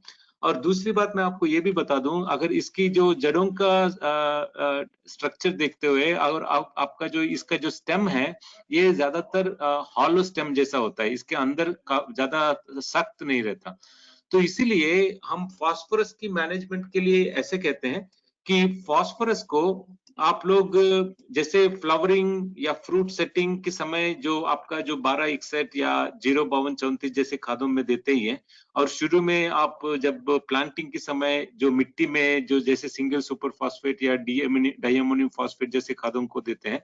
और हमारा जो रिसर्च या साइंटिफिक स्टडीज ये भी कहता है कि ये जो फर्टिगेशन की जो डोसेज है फास्फोरस का, अगर आप ये जो फ्लावरिंग या फ्रूट सेटिंग के समय जो फास्फोरस की डोसेज को कम से कम दोगुना कर देना चाहिए, ताकि आपका जड़ों का व्यवस्था एकदम स्वस्थ और एकदम ताकतवर रहने का मौका मिल सके और पौधा अच्छा सा खुराक उठा के पौधे को दिलाते रहे। तो ये एक चीज ये बात है।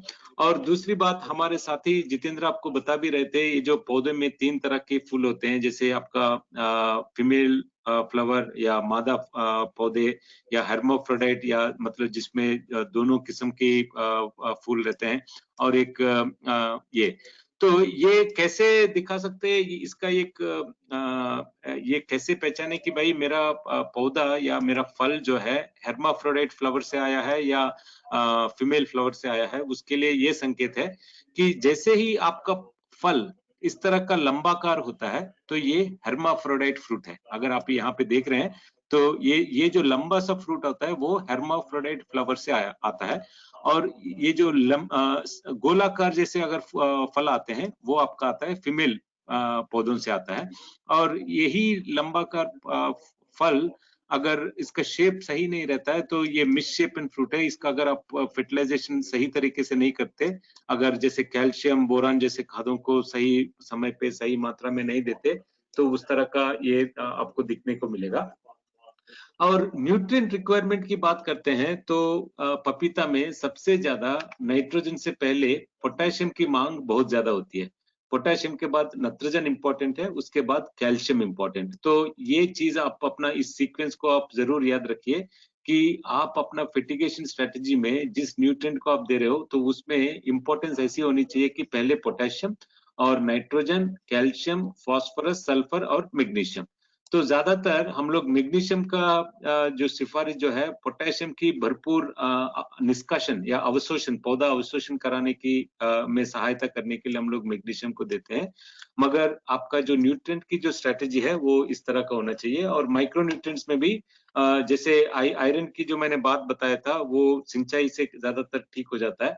और जितना भी न्यूट्रिएंट रिमूवल है, अगर 1 हेक्टेयर की जमीन में अगर आप देखते हैं, तो नाइट्रोजन, फास्फोरस और पोटेशियम जो है, इस तरह का अगर देखते हैं, तो उसमें से 20 से 30% की पोषण जो है ये अपना फ्रूट्स में इसका निष्कासन होता है।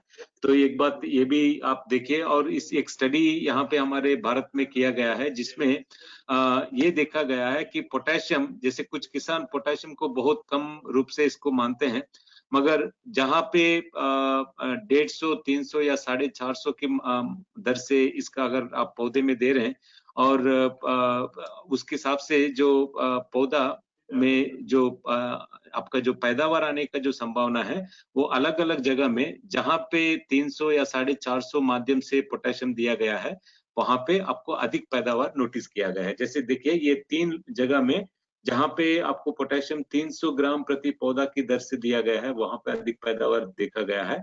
और इसी तरह एक जगह में जहाँ 450 के माध्यम से दिया गया है, वहाँ पे अधिक पैदावार देखा गया है। तो इसीलिए पोटेशियम को आप लोग कम नजरिए से कभी भी नहीं देखना चाहिए।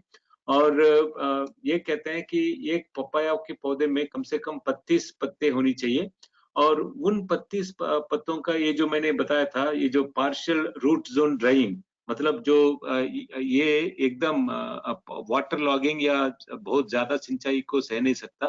तो इसीलिए इसका जो पार्शियल रूट जोन ड्राइंग, मतलब एक लाइन को सिंचाई देते हुए और दूसरा लाइन को अगर आप बंद कर दें, तो इस तरह का मैनेजमेंट से ये आपके फूल नहीं गिरते, और आपका जो सेकंड फ्लश है वो भी आपको सही सलामत आपको भरपूर मिलने को मौका मिलता है।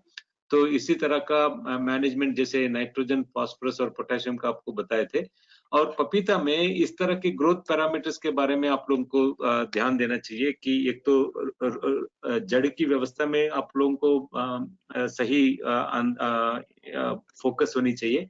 और जो पौधे की जो हाइट है, मतलब आपका जो फर्स्ट फ्लावरिंग से जमीन से आपका किस हाइट पे फूल आने लग रहा है, वो जितना शॉर्ट हाइट में आता है, उतना ही आपके लिए फायदेमंद रहता है। और बढ़िया प्लांट ग्रोथ और फंक्शनल लीव्स जो है, पत्तों का संख्या जो है सही सलामत होनी चाहिए। और जो प्लांट का स्प्रेड है, ईस्ट वेस्ट डायरेक्शन और नॉर्थ साउथ डायरेक्शन, इस पे भी आप लोगों को गौर करना चाहिए। और जो फ्रूटिंग की स्टेज पे सही तरीके से अगर आप पोषक प्रबंधन करते हैं, तो आपका बढ़िया फ्रूट की जो लंबाई या मोटाई या आपका जो चौड़ाई जो है अच्छा रहेगा, और नंबर ऑफ फ्रूट्स जो है आपको सही तरीके से मिलेगा। कम से कम 55 से 60 फ्रूट प्रति पौधे के आसपास होनी चाहिए। और अगर आप एक फ्रूट की वजन जो 70 से 80 किलोग्राम प्रति पौधा अगर आप ले पाते हो, तो ये आपके लिए सही प्रॉफिटेबल इनिशिएटिव हम लोग कह सकते हैं। तो इसी के साथ मैं अपना ये बातें यहाँ पे खत्म करना चाहूंगा। और इसके अलावा अगर आपके पास कोई टेक्निकल अगर क्वेश्चंस हैं तो आप पूछ सकते हैं। मैं और हमारे साथी जितेंद्र, हम दोनों आपके लिए इन क्वेश्चंस को सॉल्व करने के लिए हम आपके लिए उपलब्ध हैं। तो आप अभी पूछ सकते हो।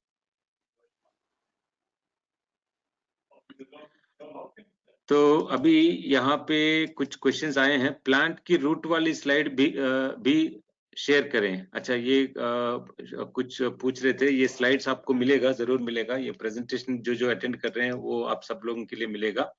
अगर आप कोई क्वेश्चंस अगर पूछना चाहते हैं तो एक हमारे यहाँ पे अजय कुमार बांके हैं, तो मैं उनको लाइट कर रहा हूँ। आप पूछ सकते हैं अजय कुमार जी। की डेफिशिएंसी से भी और वायरस दोनों के सिम्टम मुझे लगभग मिलते हुए दिखे लीफ कर्निंग की, तो दोनों को कैसे डिफरेंशिएट कर सकते हैं? अजय कुमार जी, आपका क्वेश्चन थोड़ा हम लोग पूरा नहीं सुन पाए, दोबारा थोड़ा रिपीट करेंगे? मेरे पास नहीं वो option. Sir, am I audible? Yes yes sir, मैं ये जानना चाह रहा हूँ, जिंक की डेफिशिएंसी और वायरस का जो सिम्टम है वो मुझे कुछ सिमिलर सा लगा, तो दोनों को कैसे डिफरेंशिएट कर सकते हैं? दोनों में लीफ कर्निंग दिखाई दे रही है। ओके, देखिए, ये जो जिंक की कमी में ज्यादातर जो है लिटिल लीफ ही बोलते हैं हम लोग, उसमें ज्यादा कर्लिंग वगैरह नहीं होता। हाँ, हालांकि उसमें थोड़ा ये जो जिंक की डेफिशिएंसी में थोड़ा पत्तों में जो रस्टी स्पॉट्स जैसा भी दिखने लगता है, तो इस तरह का दोनों की लक्षण आपको दिखता है। और पत्तों का साइज छोटा सा हो जाता है, सिकुड़ जाता है। तो वो ज्यादातर हम लोग जिंक की कमी से हम लोग देखते हैं। और दूसरी बात मैंने ये भी बोला था कि ये जो न्यूट्रिएंट डिफिशिएंसी का जो पोजीशनिंग है वो कहाँ पे होती है, तो ये ज्यादातर पत्ते ऊपर वाली एपिकल लीव्स में अगर आता है सिम्टम्स, तो वो डिफिशिएंसी की हिसाब से हम लोग इसको मानते हैं। एपिकल लीफ में मतलब न्यूट्रिएंट डेफिशिएंसी एपिकल लीफ में पहले दिखाई देगी सर? दिखाई देगी, हाँ जी। दूसरी चीज सर, वाटर रिक्वायरमेंट के बारे में पूछना चाह रहा था। वो ABCDE जो आपने दिया था, तो उनको उसमें कुछ कांस्टेंट वैल्यू रहती है या सर सब वेरी करती है? कांस्टेंट रहती है उसमें। जो है जैसे बाष्पीभवन पात्र गुणांक जिसको बोलते हैं ना, वो फिक्स होता है, वो 0.7 ही होता है हमेशा जी। और क्रॉप बाकी फैक्टर। ACDE उनको क्या कहते हैं सर, वो प्लीज शेयर करें। हाँ, वो आप मुझे आपका मोबाइल नंबर दे दीजिए, मैं आपको पूरा वो जो है इरिगेशन का जो चैप्टर पूरा मैं आपको बता सकता हूँ। जी आप सर। चाहे तो मेरा मोबाइल नंबर भी ले सकते हो। यस मेरा सर, मोबाइल आपका बता नंबर, दीजिए। हाँ, मेरा मोबाइल नंबर है 7987 यस सर, 7987 21 21 8989। ये मेरा नंबर है। मेरा नाम है 8989। जितेंद्र लोनारी। जी सर। ओके, तो okay, thank you sir. Thank you Ajay ji. अच्छा, अभी अगला क्वेश्चन है अशोक पाटिल से। अशोक जी, आप पूछ सकते हैं अभी।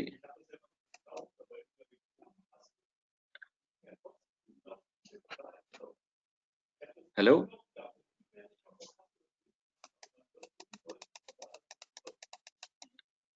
अगला सवाल भरत सोलंकी का है। भरत, आप पूछ सकते हैं अभी।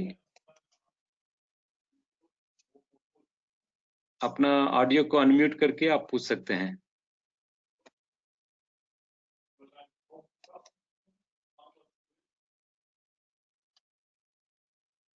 भरत,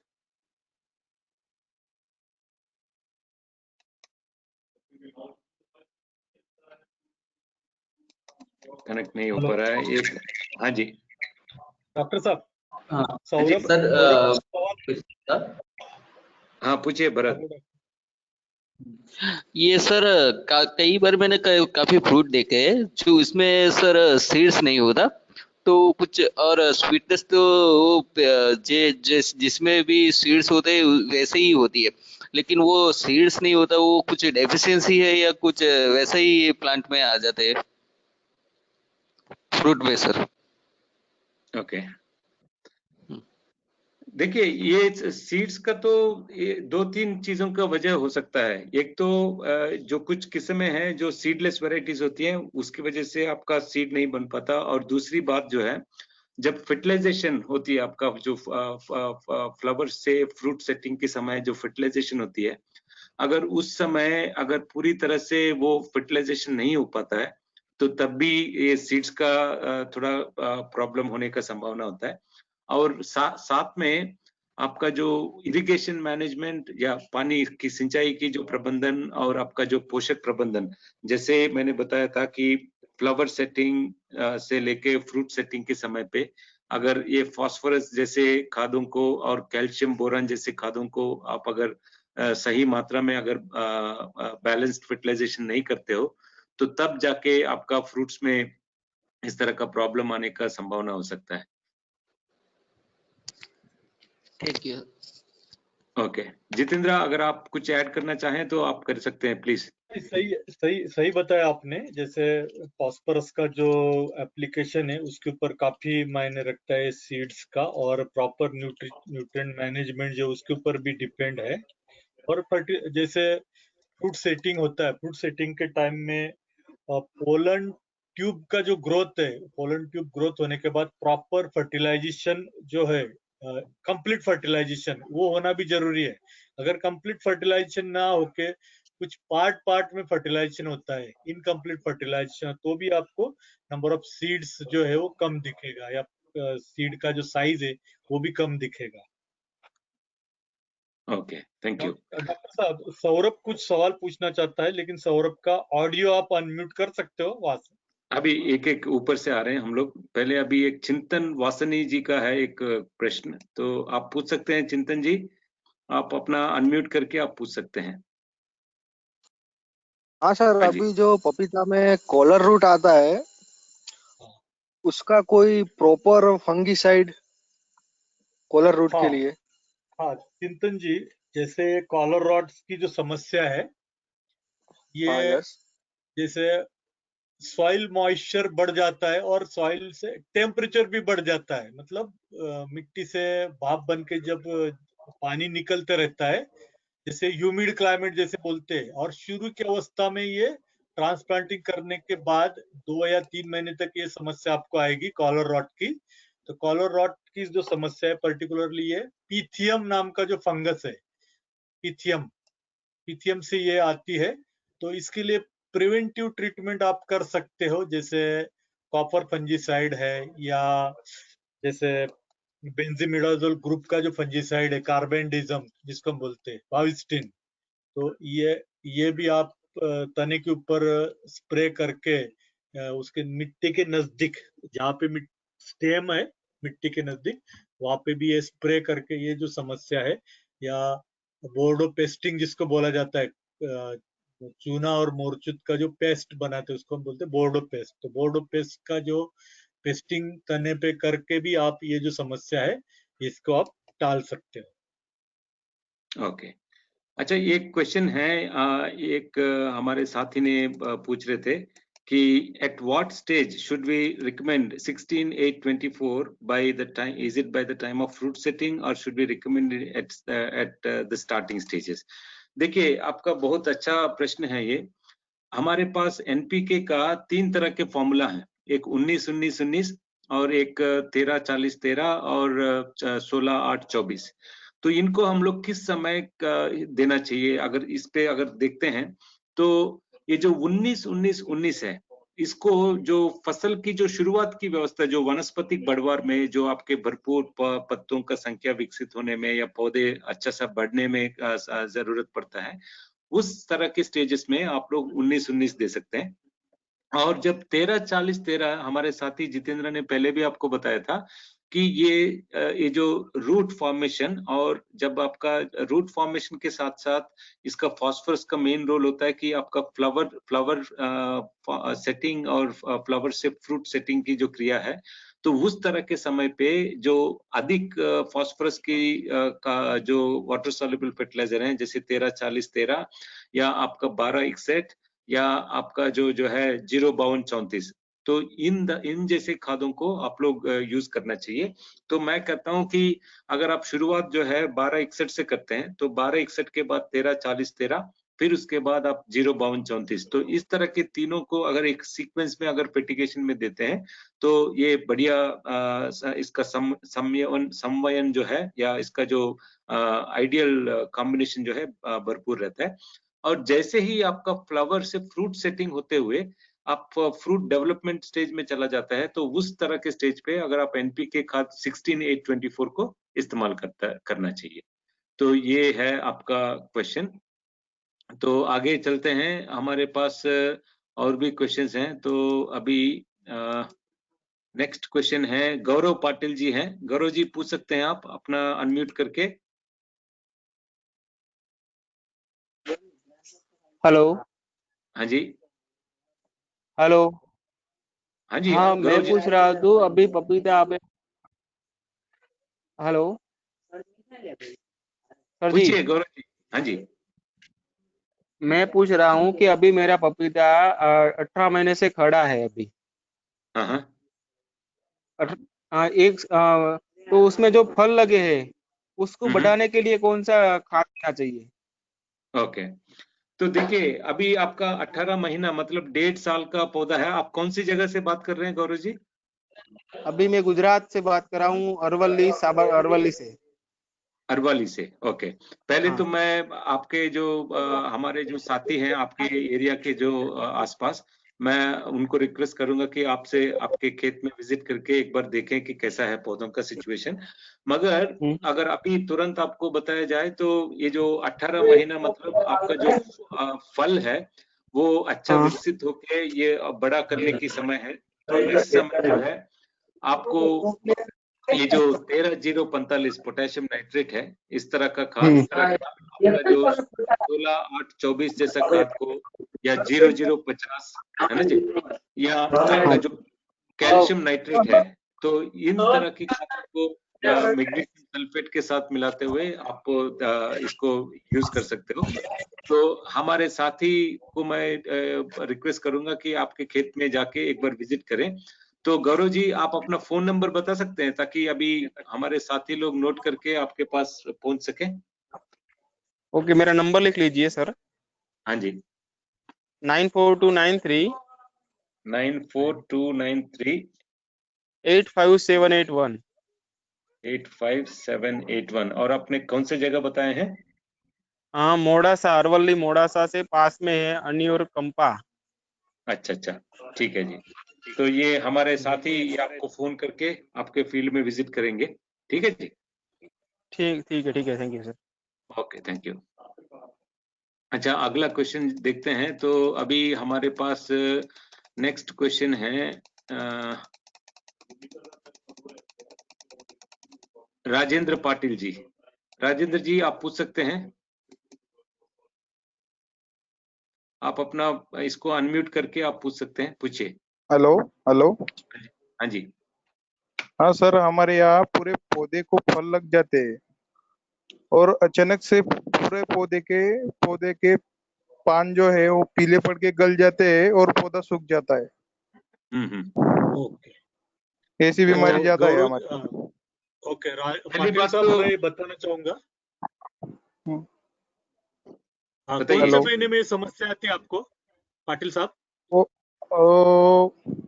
सितंबर अक्टूबर में।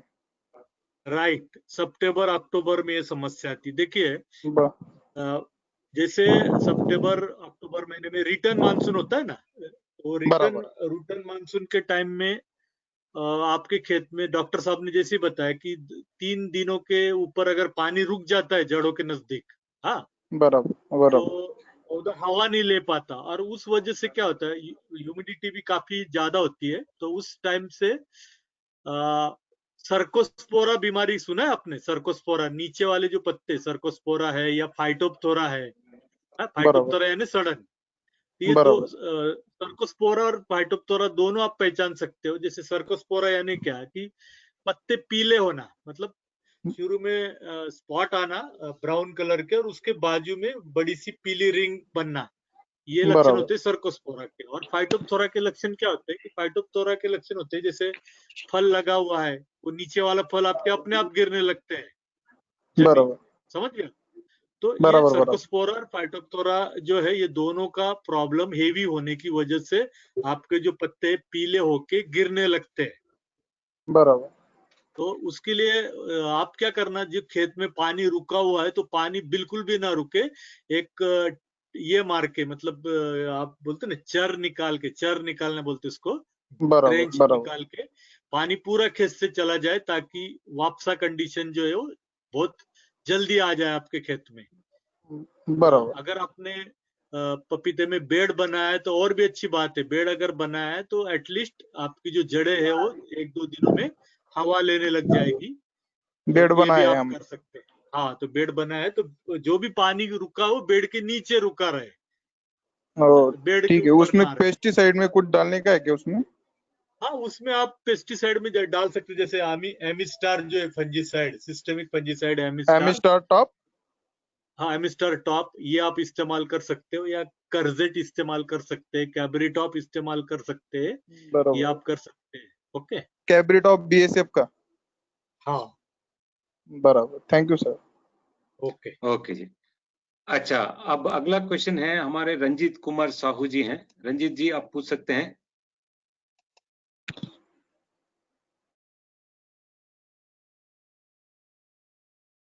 रंजीत कुमार साहू जी अगर नहीं है तो अगला क्वेश्चन है संजय सर। पूछिए। हमारे पपैया में पपीता जो लगाया हूँ 2-2.5 महीना हो गया है, उसके नीचे से जो फोक आ रहा है, मतलब नया ब्रांच निकल रहा है। 1 फीट के ऊपर से नया ब्रांच निकल रहा, 3-4 ब्रांच निकल रहा, क्या करूँ उसको? अच्छा, आपका नया ब्रांच ही निकल रहा है। ज्यादातर तो ये मेन एक ही ब्रांच होता है, इसका नया ब्रांच का मामला नहीं होता पपीता में। नहीं है, हमारे में है इस साल, और उसमें फ्लोरिंग भी है, अब आ गया हमारा। ओके, मल्टी स्टेम की बात कर रहे हैं डॉक्टर साहब? मल्टी स्टेम, हाँ जी। हाँ, मल्टी स्टेम की जो समस्या है डॉक्टर साहब, ये मुझे लगता है कुछ सीड का भी हो सकता है प्रॉब्लम, या नाइट्रोजन एक्सेस की जो समस्या है उससे भी हो सकता है, दोनों भी पॉसिबिलिटी है। हाँ जी। तो उसमें फल आ रहा है, फल आ रहा है, तो ये क्या हर पौधे में है या इक्का दुक्का पौधे में है रंजीत जी? 60% है। 60% है? हाँ जी। ओके।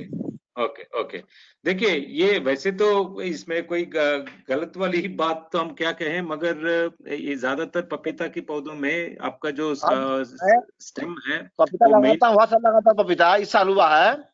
हाँ, इसी साल हुआ है ऐसा, उसके पहले नहीं हुआ था। और फ्लोरिंग भी अच्छा है, 2.5 महीना पपीता हो गया, फ्लोरिंग भी 3-4 फल लग गया, 4-5 फल लग गया। तो देखिए, तो इसमें अभी आपका लग गया, तो इसका ये थोड़ा सा मेरे को लगता है कि वैरायटी का ही वजह है, जो आपको हाँ, तो जो बीज लिए हैं उसके वजह से, तो इसमें अभी कोई घबराने वाली बात नहीं है। आप कहाँ से बात कर रहे हैं रंजीत जी? मैं रायपुर से, छत्तीसगढ़। रायपुर से। तो इसमें हमारे साथी एक हमारे जो सिद्धार्थ दीक्षित और हमारे और अन्य साथी हैं, आपका अगर फोन नंबर देंगे तो हम आपका उनसे संपर्क हमारा, मैं सुनिए सर, खाद मैं चलाता हूँ, खाद चलाता हूँ, और केप्लस खाद चलाता हूँ, बहुत पहले अगले साल से मैं चलाता हूँ, और संपर्क अच्छा से हमारा है। ओके, बहुत बढ़िया। तो इसमें मैं आपको एक ही बात बताऊंगा कि इसमें कोई घबराने वाली बात नहीं है। ब्रांचिंग आता है तो दरअसल आना नहीं चाहिए, मगर ये वैरायटी की वजह से है। उसको हटाना चाहिए, नहीं हटाना चाहिए, काट दूं, रख दूं, उसको रख लूं? नहीं, नया जो हाँ, बोलिए। नहीं, काटना नहीं चाहिए, क्योंकि आप एक दो पौधे हैं तो आप काट सकते हो, मगर 50-60% पौधे हैं तो उसमें काटना नहीं चाहिए। आप थोड़ा देखिए कि किस ब्रांच में आपके जो फूल और फल आ रहे हैं, और उसके हिसाब से ही आप अपना पोषक प्रबंधन को बरकरार रखिएगा, ताकि उस ब्रांच में आपका जिस ब्रांच में आपका फल और फूल आना चाहिए वो उसके हिसाब से डेवलप होता रहे। नहीं, ऊपर फल आ रहा, ऊपर जो मेन शाखा में फल आ रहा, नीचे भी फूल आना चालू हो गया है। हाँ, तो जो आपका नया जो शाखा में आ रहा है, नया शाखा में फूल और फल नहीं आ रहा है ना, आ रहा है उसमें भी। उसमें भी आ रहा है। हाँ जी। ओके, देखिए एक बात, अगर आप इसको आपका अगर फल का जो साइज है वो अगर सही नहीं आ रहा है, इसकी वजह से दोनों ब्रांच होने की वजह से अगर फल का साइज बढ़िया नहीं आ रहा है, तो मैं कहता हूं कि आप अगर ज्यादा बड़ा नहीं हुआ और उसमें ज्यादा फल का दिक्कत नहीं है, तो उसको काट के जहां पे आपने कटाई किया वहां पे कोई फंजीसाइड की जो दवा का ये कर दीजिए, ताकि आपका अच्छा, मेन ब्रांच को ही आप कर सके। मगर मैं कहता हूँ ये अगर 60% के पौधों में है तो इसको छेड़ना नहीं चाहिए, चलाते रहिएगा, बट दोनों अच्छा, शाखाओं को बढ़िया खुराक देते हुए दोनों को प्रमोट करते रहिएगा। अच्छा। सर 5-6 शाखा है, एक पौधे में 5-6 शाखा है। नहीं, 4-5-6 शाखा है तो फिर इसको काटना ही चाहिए। क्या कहते हैं जितेंद्र? यस यस, सही है डॉक्टर साहब, बिल्कुल सही, काटना ही चाहिए। और हाँ, जो मेन तना है, बस मेन तना ही रखिए। और आपने जो बताया फंजीसाइड जो है, वो फंजीसाइड का वहाँ पे हाँ, पेस्टिंग करना अच्छा जरूरी सर, है, सुनिए ताकि ना सर। सर बताइए हेलो। बताइए साहू जी, बताइए साहू जी। जैसे मैं बताइए। देखता हूँ दूसरे फल जैसे आता है, एक जो फूल निकलता है उसमें 3 फल आता है, 4 हाँ, फल आता है, 2 फल आता है, हमारे में सिंगल फल आता है, क्यों गिर हाँ, जाता क्योंकि वक्त? 3-4 शाखा होगा तो फिर पूरा खुराक जो है बढ़ जा रहा है ना हर शाखा में। इस साल मैं अभी बात नहीं कर रहा, उसके पहले भी मैं जो किया था हाँ, उसमें भी ऐसे हुआ कि हमारे पास 3 फूल आता है, बाकी 1 फूल उगता है हमारे में। फल अच्छा होता, हाँ, बड़ा होता है। बाकी दूसरे हाँ, दूसरे देखता हूँ तो उसमें 3 फल उगता है, उसका उनका साइज छोटा होता है, हाँ, हाँ, हाँ। हमारा साइज बड़ा होता है। अच्छा, आपका फल बड़ा साइज का होता है? हाँ जी, बाकी एक ही रुकेगा, शायद 3 नहीं रुकेगा हाँ, हमारे में। हाँ, तो उससे आप खुश हैं कि नहीं है? अब सर मैं क्या, छोटा साइज में दिमाग छोटा साइज का है। हाँ, आपको छोटा साइज का 3 चाहिए या बड़ा साइज का 1 चाहिए, वो बताइए। 3 चाहिए, 3 चाहिए। 3 चाहिए, ओके। तो 3 चाहिए तो फिर उसके लिए आपको क्या करना चाहिए, हम लोग आप जो शेड्यूल देते हैं, फर्टिगेशन का जो शेड्यूल देते हैं, वो ऐसा आपको बना के देंगे, जो आपका जो फ्लावर जो फूल बनने लगता है, उस वक्त हाँ फूल फ्रूट में कन्वर्ट करने के लिए जो जिस तरह का सम्मेलन में जो खाद देना चाहिए, वो हम हाँ आपको जी। सिफारिश करेंगे, है ना? हाँ, तो ये एक सामान्य सब में नहीं, हर खेत में नहीं होता, तो हम इसको आपको अलग सा एक बार विजिट करके इसको हम मैनेजमेंट की बातें जो बताएंगे। अपना द्रुक है ना, जो क्या दीक्षित है ना, द्रुक वाले, उनको बोल देना। हाँ, हाँ, बिल्कुल वो बिल्कुल, आके ठीक हमारे है। पास आके मिलते हैं, नंबर है हमारे पास उनका, हमारे पास। यस यस, ओके, ओके, हम बता ओके, देंगे। ठीक है रंजीत जी, आपका नंबर उनके पास है ना? चलिए, अच्छा, अगला सवाल है संजय पाटिल का है, तो संजय आप पूछ सकते हैं।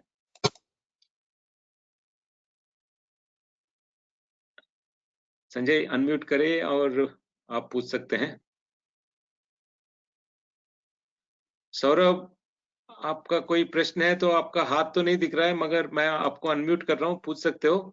हाँ जी। सर मैं सर ये पूछना चाहता था हाँ, कि सर यहाँ पे जो अभी गुजरात में जैसे जो मोस्ट ऑफ फार्मर है उनका रिक्वायरमेंट होता है कि हमको सर फल सेटिंग ज्यादा करना है, और वो मैनेजमेंट जो है वाटर सोल्यूबल के सही नहीं कर पाते हैं, और हाँ, उसका हाँ, जो तना है ना सर वो बिल्कुल पतला ही रह जाता है, और फिर उस पे अपेक्षा करते हैं कि सर इस पे 40 किलो चाहिए, 50 किलो चाहिए, 60 किलो चाहिए। तो हाँ, इसमें अभी हमारे जैसे कुछ गुजरात के फार्मर भी जुड़े हैं, तो सर हाँ, हाँ, इसका एक बार हम चाहेंगे कि इन लोगों को बताया जाए कि जब तक वो तना की कितना साइज होना चाहिए उसके हिसाब से उस पे क्वांटिटी में फल सेट हो सकते हैं, क्योंकि इसमें ज्यादा ही मिस स्टैंडिंग हो जाती है फार्मरों के साथ। तो इसको एक बार बता दिया जाए सर। बिल्कुल। देखिए सौरभ, ये चीज इसमें बार बार दोबारा भी बताएंगे तो इसका एक ही सोल्यूशन है कि ये खासकर पपीता जैसे फसल में मैंने आपके गुजरात में केले की खेती भी बहुत होता है, तो अगर केले जैसे इसको देखना नहीं चाहिए, क्योंकि केले में स्टार्च स्टोरेज जो होता है वो धीरे धीरे पौधे को या अपना बंच को ट्रांसफर होता रहता है। उस तरह का मामला यहाँ पे नहीं होता, पपीता की फसल में नहीं होता। इसमें जो है फोटोसिंथेसिस भी अच्छा खासा भरपूर होता है, और जो कार्बन एसिमिलेशन है, मतलब कार्बन इकट्ठा होके पौधे को सरफरा होना, वो पूरा साल भर, मतलब पूरा फसल काल में चलता है ये पपीता की फसल में। तो इसीलिए इसका जो न्यूट्रिएंट मैनेजमेंट की जो स्ट्रेटेजी है या फिटिगेशन की जो स्ट्रेटेजी है, ये लगातार चलता रहना चाहिए। तो जैसे हमने बताया कि शुरुआत में जो वनस्पतिक व्यवस्था में आपका तने का मोटापा के लिए आपको गौर करना चाहिए, उसमें जो है आपका नाइट्रोजन और पोटेशियम जैसे खादों का सम्मेलन में अपना फर्टिगेशन चलाते रहना चाहिए। तो शुरुआत की व्यवस्था में जैसे जो अमोनियम सल्फेट जैसे खाद हो गया, या आपका 19-19 जैसा खाद हो गया, तो या आपका जैसे ही 3 महीने होने लगता है तो 1261 या 052 जैसे खादों के सम्मेलन में, और साथ ही साथ आपका जो कैल्शियम नाइट्रेट और ये जो 13-045 जो शेड्यूल हम लोगों ने बनाए हैं, तो उस तरह का सम्मेलन करते हुए आप इसको देते आगे बढ़ाना चाहिए। और साथ में वाटर मैनेजमेंट पे भी गौर करिएगा। ज्यादा इसको मैंने जो बोला था, अगर लगातार वाटर को पानी लगातार देते रहेंगे और ज्यादा पानी खेत में खड़ा रहता है, तो उसमें भी आपका पौधा जो है अंदर से ढीला, मतलब जो आपका जो शूट है उसमें अंदर से ये हो जाता है, वैक्यूम सा हो जाता है और न्यूट्रिएंट सरफरा नहीं हो पाता। तो इसलिए ये सारी चीजों को ध्यान में रखते हुए पूरा बैलेंस्ड फर्टिगेशन करेंगे तो आपको सही रिजल्ट मिलने का पूरा चांस रहता है इसमें। और साथ में और हमारे जो सर एग्रोनॉमिस्ट आपके जो प्रमोद सैनी तो आपके साथ मौजूद ही हैं, उनके पास भी अपना फर्टिगेशन स्ट्रेटेजी बहुत बढ़िया है, तो आप उनका भी हेल्प ले सकते हैं। और आप अपना फील्ड अपना जो मेन हमारे जो कस्टमर्स हैं, जो हमारे जो जुड़े हुए हैं किसान, उनके खेत में विजिट करवाइए, और ताकि उनको एकदम गौर से समझा सकें समय लेके, तो ये चीज हम जरूर आपको सपोर्ट दिया जा सकता है। डॉक्टर साहब, इस पॉइंट पे मैं कुछ शेयर करना चाहूंगा। हाँ जी। इन्होंने जो सवाल पूछा कि तने की जो मोटाई है वो बढ़ नहीं पाती है, और उस वजह से जो सेटिंग जो है, नंबर ऑफ फ्रूट्स इनको ज्यादा नहीं मिलते या साइज भी नहीं मिलती है, तो उसका मेन रीजन हो सकता है कि जैसे गुजरात में कैल्केरियस सॉइल है, मिट्टी में कैल्शियम का जो रेशियो है वो ज्यादा है। तो जिस मिट्टी में कैल्शियम ज्यादा है उस मिट्टी में वो हमेशा फास्फोरस के साथ फिक्सेशन होता है, फिक्स फॉर्म में होता है कैल्शियम फास्फोरस के साथ, तो उस वजह से फास्फोरस अपटेक नहीं हो पाता है। तो मैं चाहूंगा कि मिट्टी की जो बायोलॉजिकल प्रॉपर्टी है फास्फोरस का अपटेक बढ़ाने के लिए, तो इन्होंने साथ साथ में फॉस्फेट सोलुबलाइजिंग माइक्रो ऑर्गेनिज्म से, जैसे आपने माइकोराइजा बताया है ना, माइकोराइजा या फॉस्फेट सोलुबलाइजिंग बैक्टीरिया पीएसबी जो है, वो अगर इस्तेमाल करेंगे तो मिट्टी में जो फिक्स फास्फोरस है वो इनिशियली पौधे को सबसे ज्यादा जरूरत है शुरू में।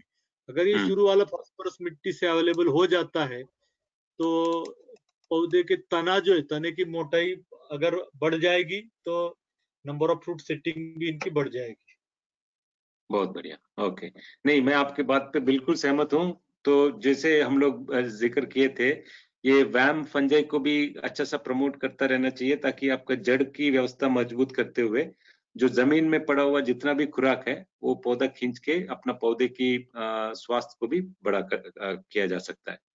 तो और अगला सर सवाल है। जितेंद्र जी, हाँ जितेंद्र जी, सर एक मिनट, सर जितेंद्र जी एक चीज और क्लियर कर दीजिए थोड़ा गुजरात के लिए, कि जो ट्रांसप्लांटिंग हो जाता है उसके कितने दिन बाद से इन लोगों को वाटर सोल्यूबल देना स्टार्ट कर देना चाहिए, क्योंकि ये लोग ज्यादा गैप रख देते हैं। हाँ, एक महीने बाद हम लोग बात करते हैं उसके बाद भी ये लोग कंफ्यूजन में रहते हैं कि नहीं इतना जल्दी देने की जरूरत नहीं है।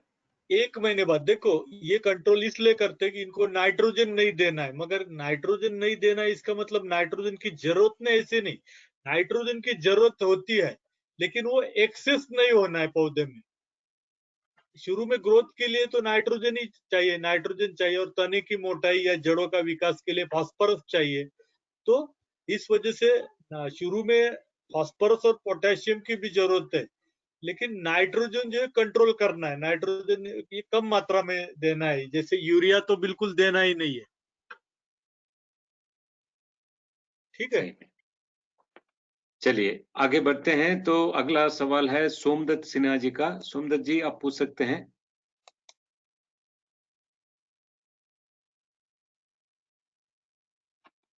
हेलो,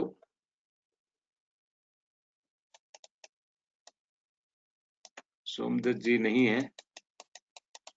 तो अगला सवाल है, एक हमारे साथी हैं हार्दिक पटेल। हाँ जी, हार्दिक पूछ सकते हो। हेलो हाँ सर। सर, जो हेलो हाँ जी हार्दिक जी। हेलो सर, एमओपी और एसओपी है ना सर, उसका डिफरेंस जानना था। ओके, देखिए एमओपी और एसओपी में मेन डिफरेंस ये है कि एमओपी मतलब पोटेशियम क्लोराइड और एसओपी मतलब पोटेशियम सल्फेट, है ना जी। और दूसरी बात यह है कि एमओपी जो है घुलनशील खाद मतलब वाटर सॉल्युबल फर्टिलाइजर की कैटेगरी में नहीं आता है, और एसओपी जो है पोटेशियम सल्फेट जो सोल्यूसॉप की जो ब्रांड से आता है वो वाटर सॉल्युबल फर्टिलाइजर है। अब इन दोनों में क्या फर्क है? दोनों पोटेशियम का स्रोत ही है। पोटेशियम क्लोराइड जो एमओपी में 60% पोटेशियम होता है और एसओपी में 50% पोटेशियम और 17.5% जो है सल्फर होता है ना जी। अब इन दोनों का फायदा क्या है अगर आप देखते हैं तो ये जो एमओपी है म्यूरेट ऑफ पोटैश, ये जो है ये क्षारीय खाद कहा जाता है। इसका जो है ये साल्ट इंडेक्स जो है 350 के आसपास रहता है। तो इसको शुरुआत के जो फसल के जैसे पपीता जैसे फसल में अगर आप इस्तेमाल करना चाहते हैं तो शुरुआत के जो 3-3.5 महीने तक अगर करेंगे तो बढ़िया है। अगर उसके बाद आप तुरंत इसको लगातार एमओपी जैसे खाद को चलाना चाहते हैं तो ये साल्ट कंटेंट की या साल्ट इंडेक्स की मात्रा बढ़ जाने की वजह से ये पौधा जो है जो जमीन से जो खुराक उठाना चाहिए, जो बाकी जो पोषक तत्व आप जो डालते हो वो खुराक उठाना चाहिए, वो ना करके जो पौधे के अंदर पोषक खुराक है या पोषण है वो वापस जमीन पे आ जाता है। इसको हम लोग रिवर्स ऑस्मोसिस बोलते हैं। तो ये पोटेशियम क्लोराइड या एमओपी जैसे खाद को लगातार फर्टिगेशन में देने की वजह से इस तरह का इफेक्ट आपको होने को दिखता है। तो इसीलिए हम लोग जो एसओपी जैसा खाद जिसका जो अम्लीयता भी इसका 2.5 पीएच का होता है ये, और इसमें पोटेशियम के साथ साथ सल्फर भी मिलता है। तो इसलिए आप इस तरह के घुलनशील खादों को अगर आप एमओपी के जगह आप कुछ और करना चाहते हैं तो हमारे पास 05234 है जिसमें फास्फोरस और पोटेशियम दोनों उपलब्ध हो सके, या आपका जो 16-8-24 है या इस तरह का जो अन्य घुलनशील पोटैश खादें हैं उनको यूज करना चाहिए।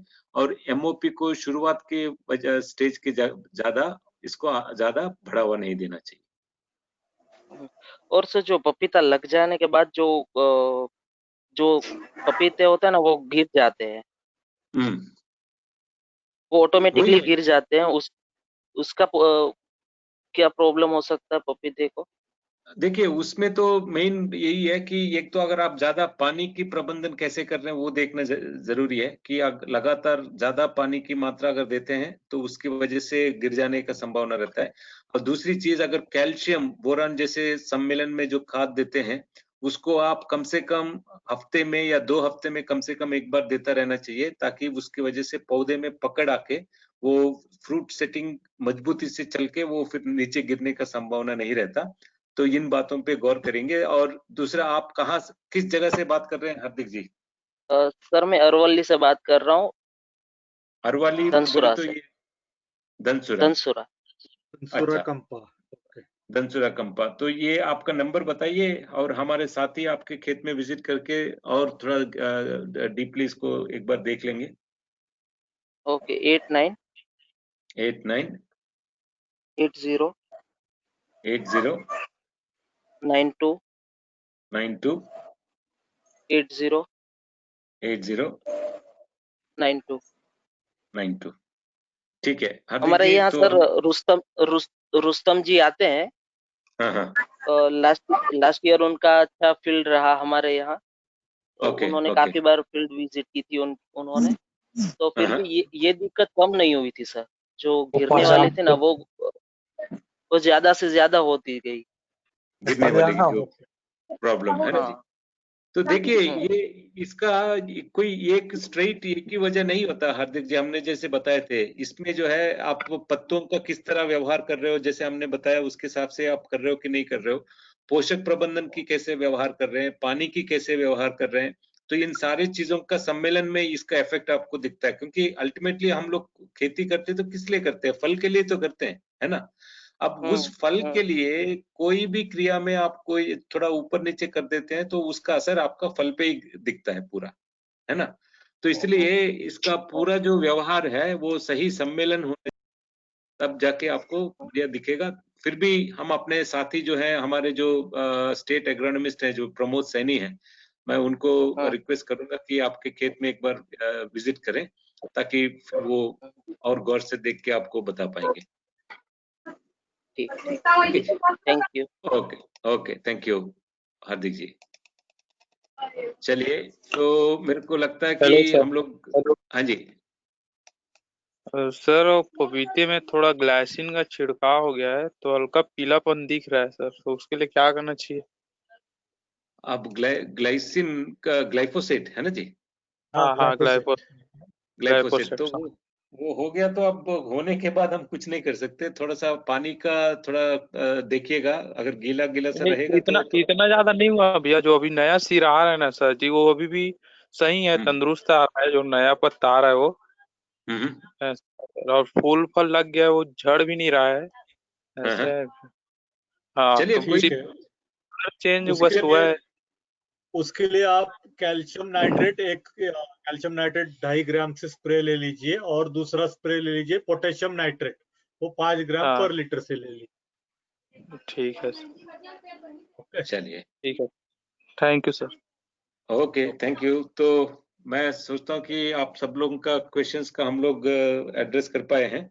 तो बहुत बहुत धन्यवाद, आप लोग काफी समय अपना निकाल के इस डिस्कशन में हम लोग सब शामिल हैं। तो हम चाहते हैं कि आपके साथ इसी तरह हम जुड़े रहें और समय के साथ साथ आपको अच्छी जानकारी देते रहें। और जो जो क्वेश्चंस आपके और रहेंगे तो आप हमें आगे भी हमारे साथियों के माध्यम से हमें बता सकते हैं, ताकि हम आपको समय के साथ साथ ये सारे इंफॉर्मेशन देने के लिए प्रयास करेंगे। तो इसी के साथ हमारा जो केप्लेसेस की तरफ से आप सब लोगों को बहुत बहुत धन्यवाद, आपके समय की कीमती समय निकाल के इस वेबिनार अटेंड कर पाए। तो फिर दोबारा कुछ और नया इंफॉर्मेशन के साथ आपके साथ दोबारा मुलाकात होगा। बहुत बहुत धन्यवाद, thank you. Okay, thank you. Thank you thank you, sir. Okay.